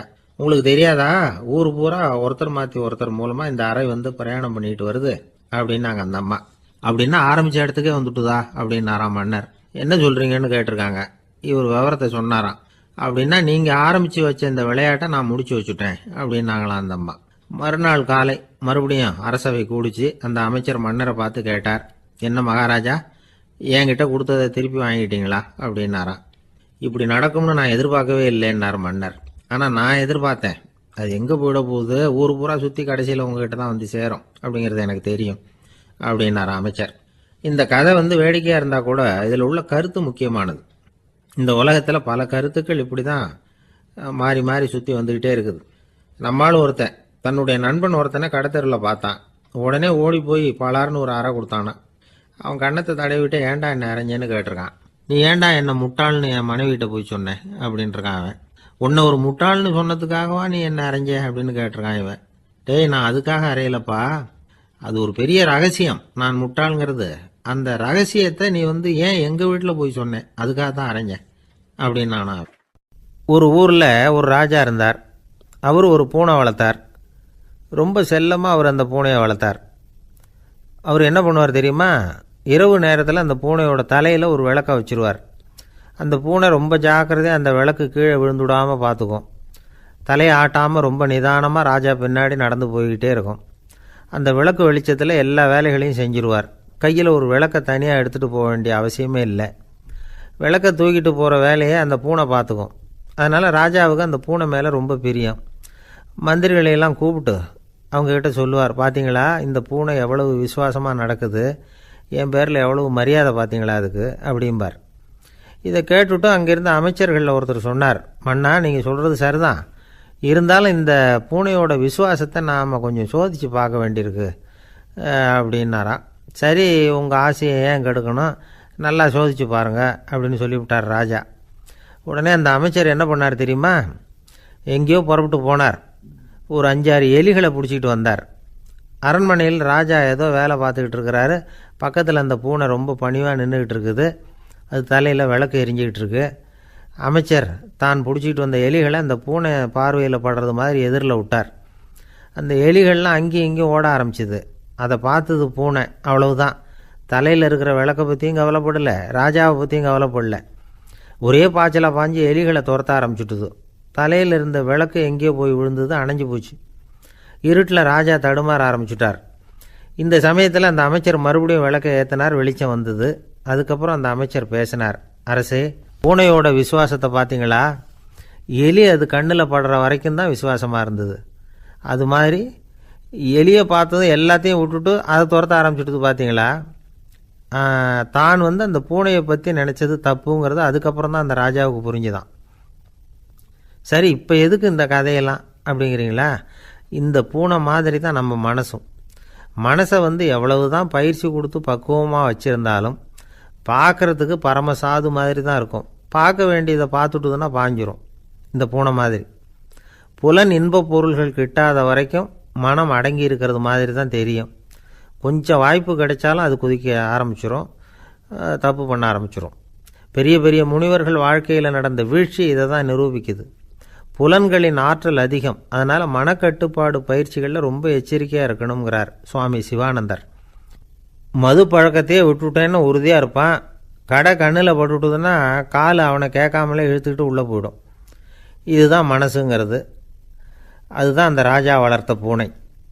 நம்மால் ஒருத்தன் அந்த ராஜா பூனை தலையில் விளக்க வச்சது மாதிரி இவன் தன்னுடைய தலையிலேயே ஒரு விளக்கை ஏற்றி வச்சுக்கிட்டு என்னத்தையோ தேட ஆரம்பித்தான். தேடிக்கிட்டு இருக்கிறான். தலையை ஆட்டாமல் நிதானமாக நடந்து ரொம்ப நேரமாக தேடிகிட்டு இருக்கிறான். அந்த சமயம் அங்கே வந்த ஒருத்தர் என்னத்தை தேடுறீங்கன்னு கேட்டார். அதுதான் மறந்து போச்சு அப்படின்னு இழுத்தான். சரி, கொஞ்சம் இப்படி உட்காருங்க, ஞாபகம் வந்ததும் தேட ஆரம்பிக்கலாம் அப்படின்னார் அவர். இவன் கொஞ்ச நேரம் உட்காந்து யோசித்தான். அப்புறம் திடீர்னு எழுந்திரிச்சான். ஞாபகம் வந்துட்டுதுன்னா. என்னன்னு கேட்டார். எங்கள் வீட்டில் இருந்த விளக்கை எங்கே வச்சேன்னு தெரியல, அதை தான் தேடிக்கிட்டு இருக்கிறேன், ஏற்றி வைக்கலாம்னு பார்க்குறேன் அப்படின்னா. ஜவஹர்லால் நேரு பிரதமராக இருந்த சமயம் அவர் ஒரு தடவை சென்னைக்கு வந்திருக்கிறார். இங்கே சில முக்கிய நிகழ்ச்சிகளில் கலந்துக்கிறதுக்காக வந்திருந்தார். ஆளுநர் மாளிகையில் ஒரு நாள் ராத்திரி தங்கி மறுநாள் புதுடெல்லி புறப்படுறதாக ஏற்பாடு. நிகழ்ச்சியிலெல்லாம் முடிச்சுக்கிட்டு ஆளுநர் மாளிகையில் தங்கியிருக்கிறார். அன்றைக்கு இரவு படிக்கிறதுக்கு ஒரு முக்கியமான புத்தகம் அவருக்கு தேவைப்பட்டது. அந்த சமயத்தில் உலக அளவில் ஒரு முக்கியமான பொருளாதாரம் சம்பந்தமான ஒரு புத்தகம் வெளியாகி இருக்கிற விஷயம் அவருக்கு தெரியும். அந்த புத்தகம் மெட்ராஸுக்கு வந்திருக்குமா, அது இங்கே கிடைக்குமா அப்படின்னு விசாரிச்சிருக்கிறார் நேருஜி. அவர் இப்படி கேட்ட உடனே அங்கே இருந்தவங்கெல்லாம் ரொம்ப பரபரப்பாக செயல்பட ஆரம்பிச்சுட்டாங்க. முக்கியமான இடங்கள்ல எல்லாம் விசாரிச்சிருக்கிறாங்க, அந்த புத்தகம் உங்கள்கிட்ட இருக்கான்னு. சென்னையில் உள்ள கன்னிமாரா நூல் நிலையத்துக்கு எப்படியும் அந்த புத்தகம் வந்திருக்கணும் அப்படின்னு ஒரு நம்பிக்கை. அங்கே விசாரித்தாங்க. அந்த புத்தகம் 2 நாளைக்கு முன்னாடி தான் அங்கே வந்திருக்குது அப்படிங்கிற விஷயம் தெரிஞ்சுது. உடனே எல்லோரும் அங்கே ஓடினாங்க. அவங்களுக்கு இன்னொரு சந்தேகம். புத்தகம் வந்திருக்கு சரி, அது இந்த சமயத்தில் வேறு யாரும் படிக்கிறதுக்கு எடுத்துகிட்டு போயிருக்கக்கூடாதே அப்படிங்கிற சந்தேகம் இருந்தாலும் மனசுக்குள்ளே ஒரு தைரியம். இப்படி ஒரு புத்தகம் வெளிவந்திருக்கிற விஷயமே நேருஜி சொல்லி தான் நமக்கே தெரியும். அதுவும் இல்லாமல் உலக பொருளாதாரம் சம்பந்தமான ஏதோ ஒரு புத்தகம் அது. அதை போய் இந்த நேரத்தில் அவ்வளவு ஆர்வமாக யார் எடுத்துகிட்டு போயிட போகிறாங்க அப்படிங்கிற தைரியம். இந்த தைரியத்தோடு அந்த நூல் நிலையத்துக்கு ஓடினாங்க. புத்தகத்தை தேடினா அது கிடைக்கல, யாரோ எடுத்துகிட்டு போயிருக்கிறாங்க. நேருவுக்கு மட்டுமே தெரிஞ்சிருந்த அந்த புத்தகம் பற்றின விஷயம் சென்னையில் வேற ஒருத்தருக்கும் தெரிஞ்சிருக்குது. உடனே எல்லாரும் பரபரப்பாக அந்த அதுக்குன்னு இருக்கிற ரிஜிஸ்டர் இருக்குல்ல, பதிவேடு, அதை புரட்டி பார்க்குறாங்க யார் எடுத்துகிட்டு போகிறாங்கன்னு தெரிஞ்சுக்கிறதுக்காக. எடுத்துகிட்டு போனவங்க அதில் கையெழுத்து போட்டிருப்பாங்கல்ல, அதை பார்த்து யாருன்னு தெரிஞ்சுக்கலாம் அப்படிங்கிறதுக்காக தான் அதை புரட்டுறாங்க. அதோ அந்த புத்தகத்தோட பேர் பக்கத்தில் அதை எடுத்துக்கிட்டு போனவங்க கையெழுத்து உத்து பார்க்குறாங்க எல்லாரும். அதில் போட்டிருக்குது பேர் CN அண்ணாதுரை அப்படின்னு எழுதியிருந்தது. அவர் தான் பேரறிஞர் அண்ணா. நேரு படிக்க விரும்பின ஒரு புத்தகத்தை அதே நேரம் படிக்க விரும்பின இன்னொரு தலைவர் இவர். படிக்கிறதுல அவருக்கு இருந்த ஆர்வத்தை நாம் தெரிஞ்சுக்கணும்னா அதுக்கு எவ்வளவோ சம்பவங்கள் இருக்குது. கடைசி காலத்தில் அவர் அடையாறு மருத்துவமனையில் படுத்திருக்கிறார். அவருக்கு ஒரு முக்கியமான அறுவை சிகிச்சை செய்ய வேண்டியிருக்குது அவசரமாக. அமெரிக்காவிலேருந்து டாக்டர் மில்லர் வந்திருக்கிறார். அவர்கிட்ட கேட்குறார், டாக்டர் நாளைக்கே அறுவை சிகிச்சை செய்ய போகிறீங்களா அப்படின்னு. ஆமாங்கிறார் டாக்டர் மில்லர். நாளைக்கு மறுநாள் செஞ்சுக்கிறேனே அப்படின்னாரான் அண்ணா. ஏன் ஏதாவது நாள் பார்க்குறீங்களான்னு கேட்டிருக்கார். இல்லை, ஒரு புத்தகத்தை படிச்சுக்கிட்டு இருக்கிறேன், அதை நாளைக்குள்ளே முடிச்சிருவேன், அதுக்கப்புறம் நான் இறந்தாலும் கவலை இல்லை அப்படின்னாரான் இவர். அவர் தான் அறிஞர் அண்ணா. சங்ககால நூல்கள்லேருந்து சமீபத்தில் வந்த நூல்கள் வரைக்கும் எல்லாம் அவர் படிச்சிருக்கிறார்.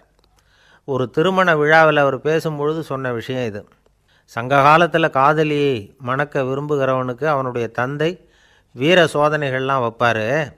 போய் புலிப்பல் கொண்டுக்கிட்டு வா, அப்போ தான் என் பொண்ணை கொடுப்பேன் அப்படின்னு சொல்லுவார். காதலன் உடனே காட்டுக்கு போவான், ஒரு புலியை கொன்று அதனுடைய பல்லை கொண்டுகிட்டு வருவான். அதை வீர பதக்கத்தில் பதிச்சு அவனுக்கு மாமனார் சூட்டுவார் கல்யாண சமயத்தில். இப்போலாம் காதலன் கிட்ட அப்படி சொல்ல முடியாது. இப்போலாம் காதலன்கிட்ட காட்டுக்கு போய் புலிப்பல் கொண்டுகிட்டு வான்னு யாராவது சொன்னால் புலி தான் மாப்பிள்ளையாக வந்து சேரும் அப்படின்னார். ஒரு இலக்கிய கூட்டம் ஏற்பாடு பண்ணியிருக்கிறோம், நீங்கள் அவசியம் வந்து அதில் பேசணும் அப்படின்னு கேட்டுக்கிட்டார் ஒருத்தர். வேணாங்க, 4 பேருக்கு முன்னாடி வந்து நிற்கிறதுனா எனக்கு ரொம்ப கூச்சமாக இருக்கும் அப்படின்னாரு இவர். ஏன் சார் இன்னமும் குழந்த மாதிரி கூச்சப்படுறீங்களே அப்படின்னார் அவர் ஒரு மாதிரியாக சமாளித்து அனுப்பி வச்சுட்டு அதுக்கப்புறம் அதை பற்றி இவர் யோசித்து பார்த்துருக்கார். சில நிபுணர்கள் எழுதியிருக்கிறத படித்தும் பார்த்துருக்கிறார். மனோதத்துவ நிபுணர்கள் என்ன சொல்கிறாங்க தெரியுமா? 10லேருந்து 20% குழந்தைகள் பிறக்கிறப்பவே கூச்ச சுபாவம் கொண்டதாக தான் இருக்குதாம். ஒரு தாத்தா தன்னோட பேர பிள்ளைய ஆசையாக கூப்பிடுறார் விளையாட்டு காட்ட, அதை அழுதுகிட்டு ஓடி போகுது. ஒரு அம்மா தன்னோட பிள்ளைய பள்ளிக்கூடத்தில் சேர்க்கறதுக்காக கூப்பிட்டுக்கிட்டு போகிறாங்க. அந்த புள்ள அம்மாவோட முந்தானையில் ஒளிஞ்சிக்கிட்டு வெளில வரமாட்டேங்குது. இவங்களெல்லாம் எப்படி சமாளிக்கிறது? குழந்தைகளோட கூச்ச சுபாவத்தை போக்குறது எப்படி? இதுக்கு நிபுணர்கள் சில யோசனைகளை சொல்லியிருக்கிறாங்க. மற்றவங்களுக்கு முன்னாடி என் பையனுக்கு கூச்சம் ரொம்ப அதிகம் சார், மற்றவங்க பார்த்தா ரொம்ப வெக்கப்படுறான், இப்படி சொல்கிற அப்பாக்கள் உண்டு. என் பையன் புது மனுஷாலை பார்த்தா அட்டையாக ஒட்டிக்குவான் சார் அப்படின்னு சொல்கிற அப்பாக்களும் உண்டு. இப்படிலாம் குழந்தைகளுக்கு வந்து முத்திரை குத்துறது ரொம்ப தப்பான். புதுசாக யாராவது வீட்டுக்கு வந்தால் குழந்தை தானாக தன்னோட கூச்சத்தையும் பயத்தையும் போக்கிக்கிட்டு சகஜமாக மாறி வர்றதுக்கு வாய்ப்பு கொடுக்கணுமா. ஒரு கூட்டத்துக்கோ அல்லது சொந்தக்காரங்க கல்யாணத்துக்கோ குழந்தைய அழைச்சிட்டு போகிறீங்க, அங்கே போய் கட்டாயப்படுத்தி குழந்தைய மற்றவங்க கிட்ட பேச சொல்லக்கூடாது. சில சமயம் குழந்தை தானாக தன்னுடைய கூச்ச சுபாவத்தை விட்டு பேசுகிறதுக்கு முன் வந்தால் அதை பாராட்டணும். குழந்தை கலகலப்பு இல்லாமல் மௌனமாக இருந்ததுன்னா அதையும் கண்டுக்கக்கூடாது. குழந்தை பேச ஆரம்பித்தா அதை ஆர்வத்தோடு கவனிக்க தெரியணும். கலந்து உரையாடுற பழக்கத்தை வீட்லேயே ஆரம்பிக்கலாம். கேட்டதுக்கு பதில் சொல் அப்படின்னு நீங்கள் அதிகாரம் பண்ணிகிட்டு இருக்கக்கூடாது. அது வந்து குழந்தைக்கு பேசுகிற சந்தர்ப்பத்தை குறைச்சிருமா. இப்போ நாம் அதிகாரம் பண்ணால் கேலி செய்கிற பழக்கம் குழந்தைகளை வந்து ரொம்ப பாதிச்சிருமா. பெரியவங்களானதுக்கு அப்புறமும் சில பேர் கூச்சத்தோடவும் பயத்தோடவும் இருக்கிறதுக்கு இதுதான் காரணம். சின்ன வயசில் அவங்கெல்லாம் ஏதாவது கேலிக்கு ஆளாகி இருப்பாங்க. 2வது குழந்தை மூத்த குழந்தைய வந்து கேலிக்கு ஆளாகிற சந்தர்ப்பங்களை கண்டு கேலி பண்ணினா அது இளம் நெஞ்சங்களை விட்டு நீங்கிறதே இல்லையா. எப்பவும் குழந்தையோட நடை உடை பாவனைகளை பற்றி சொல்லிக்கிட்டே இருக்கக்கூடாதான். அதுவே கூச்ச சுபாவத்தை கொண்டுட்டு வந்துடுமா. அப்பா எங்கேன்னு யாராவது கேட்டால் இது மாதிரி இன்ன காரியத்துக்காக வெளியில் போயிருக்கார், இத்தனை மணிக்கு திரும்பி வருவார் அப்படின்னு சொல்கிற அளவுக்கு குழந்தைகளை வந்து பழக்கப்படுத்தி வைக்கணும். ஃபோன்லேயே யாராவது விசாரித்தா கூட இது மாதிரி பதில் சொல்லு அப்படின்னு சொல்லணும். சின்ன சின்ன மீட்டிங்கில் 4 வார்த்தை பேச தயார் பண்ணலாம். ஒரு கடையிலையோ அல்லது ஹோட்டல்லையோ ஏதாவது விவரம் கேட்கணும்னா உங்கள் குழந்தைய தைரியமாக அனுப்புங்க. குழந்தைகள் பணிவாகவும் பொறுமையாகவும் விவரம் கேட்குறப்போ கூச்ச சுபாவம் தானாக போயிடும்.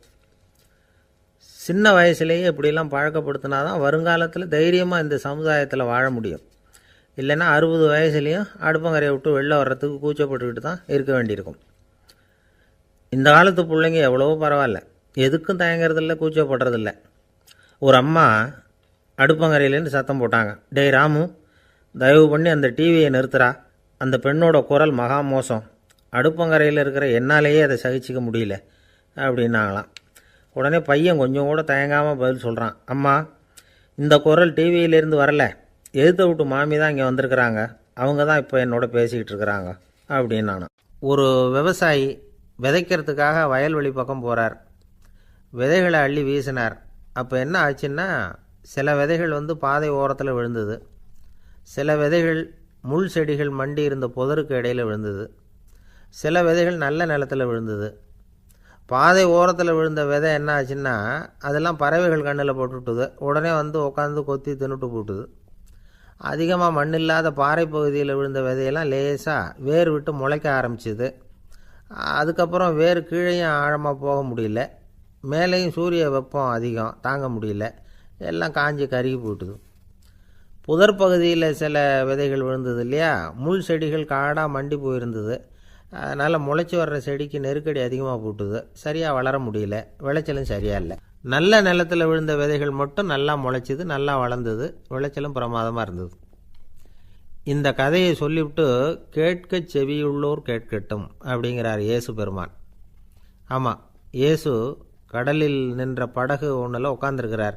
கடற்கரையில் ஏராளமான மக்கள் உட்காந்துருக்கிறாங்க.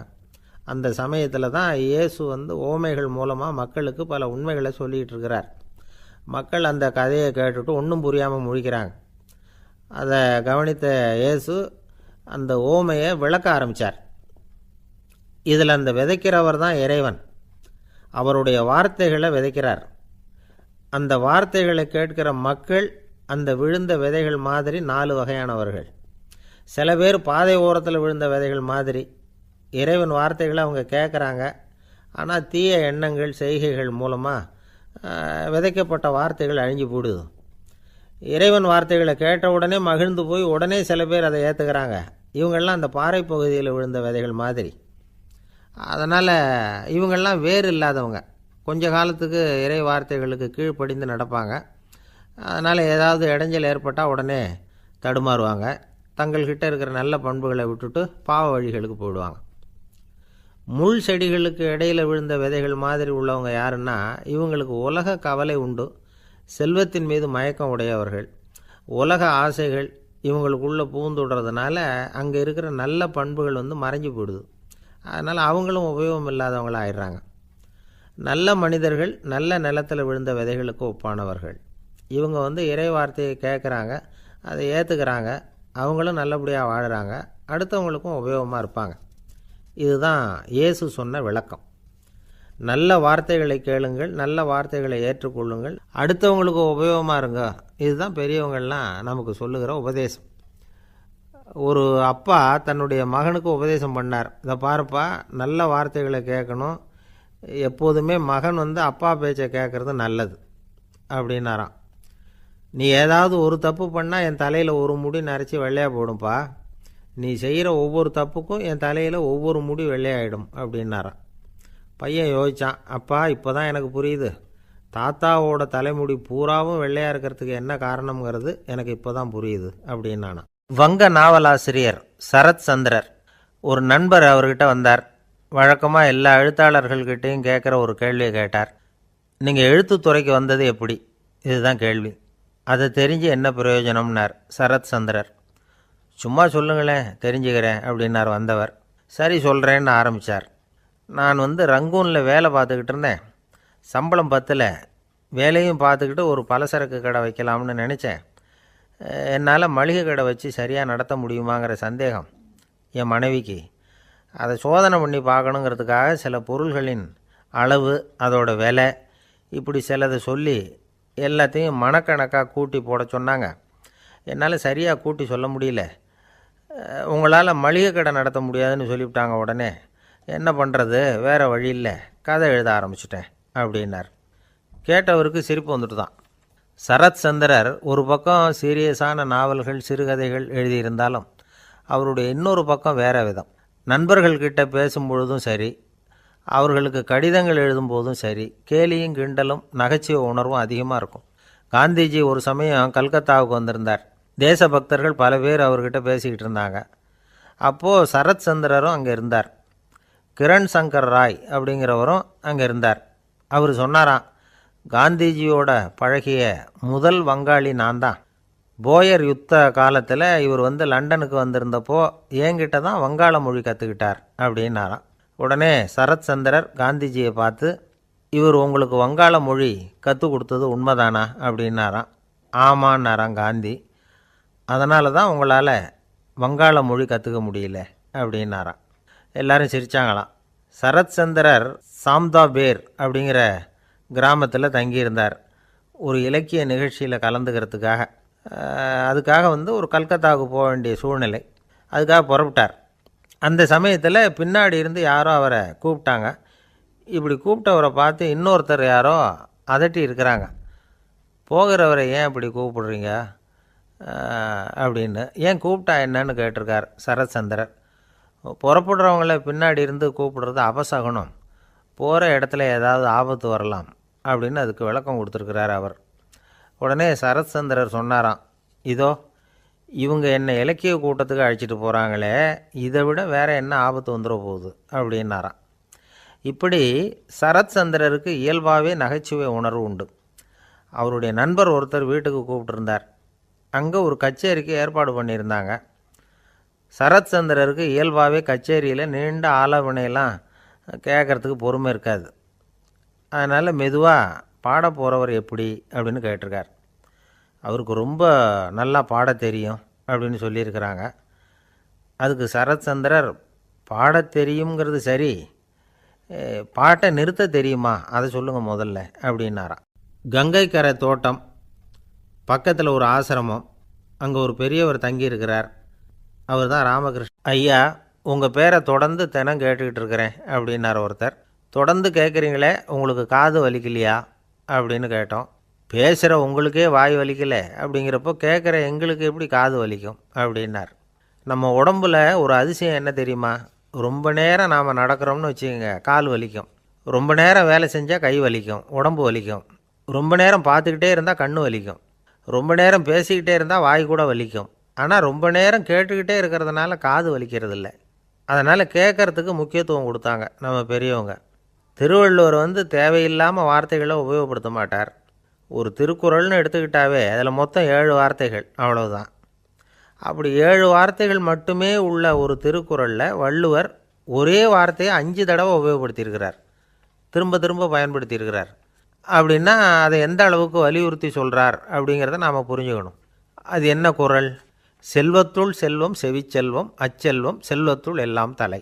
செவிச்செல்வம்ங்கிறது அவ்வளவு முக்கியமானது. கற்றலின் கேட்டல் நன்று. அதிகம் கேட்கணுங்கிறதுக்காக தான் எவ்வளவு கேட்டாலும் காது வலிக்கிறதில்ல. குறைச்சலாக பேசணும், அதிகமாக கேட்கணும். இன்னொரு விஷயம் கவனிங்க.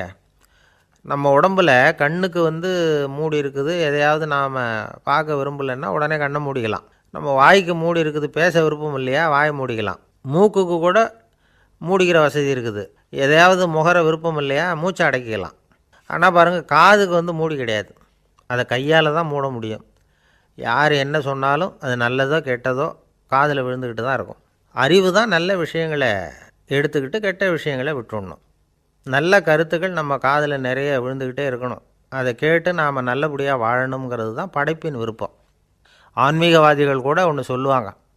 அதாவது, ஆன்மீக பாதையில் நீங்கள் முன்னேறணும்னா முதல்ல சிரவணம் செய்யணும்பாங்க. அதாவது பெரியவங்க சொல்கிற நல்ல கருத்துக்களை கேட்கணும் அப்படின்னு அதுக்கு அர்த்தம். அதனால் யார் நல்ல கருத்துக்களை சொன்னாலும் அதை காது கொடுத்து கேளுங்க. இவ்வளவு கருத்துக்களையும் நம்ம நேயர் ஒருத்தர்கிட்ட சொல்லிகிட்டு இருந்தோம். அவரும் சரி சரின்னு தலையாடிக்கிட்டே இருந்தார். அப்புறம் சொன்னார், நீங்கள் சொல்கிறது சரிதான் சார், காதுக்கு மூடி இல்லைங்கிறது ரொம்ப சரி. அதனால தான் உங்கள் தகவல் கூட நாங்கள் விரும்புகிறோமோ இல்லையோ தினம் காதில் விழுந்துக்கிட்டு இருக்குது அப்படின்னார். எங்களுக்கு ரொம்ப பெருமையாக இருந்தது. அப்படியா அப்படின்னோம். ஆனாலும் என்ன மாதிரி சில பேர் நீங்கள் தகவல் சொல்கிற சமயத்தில்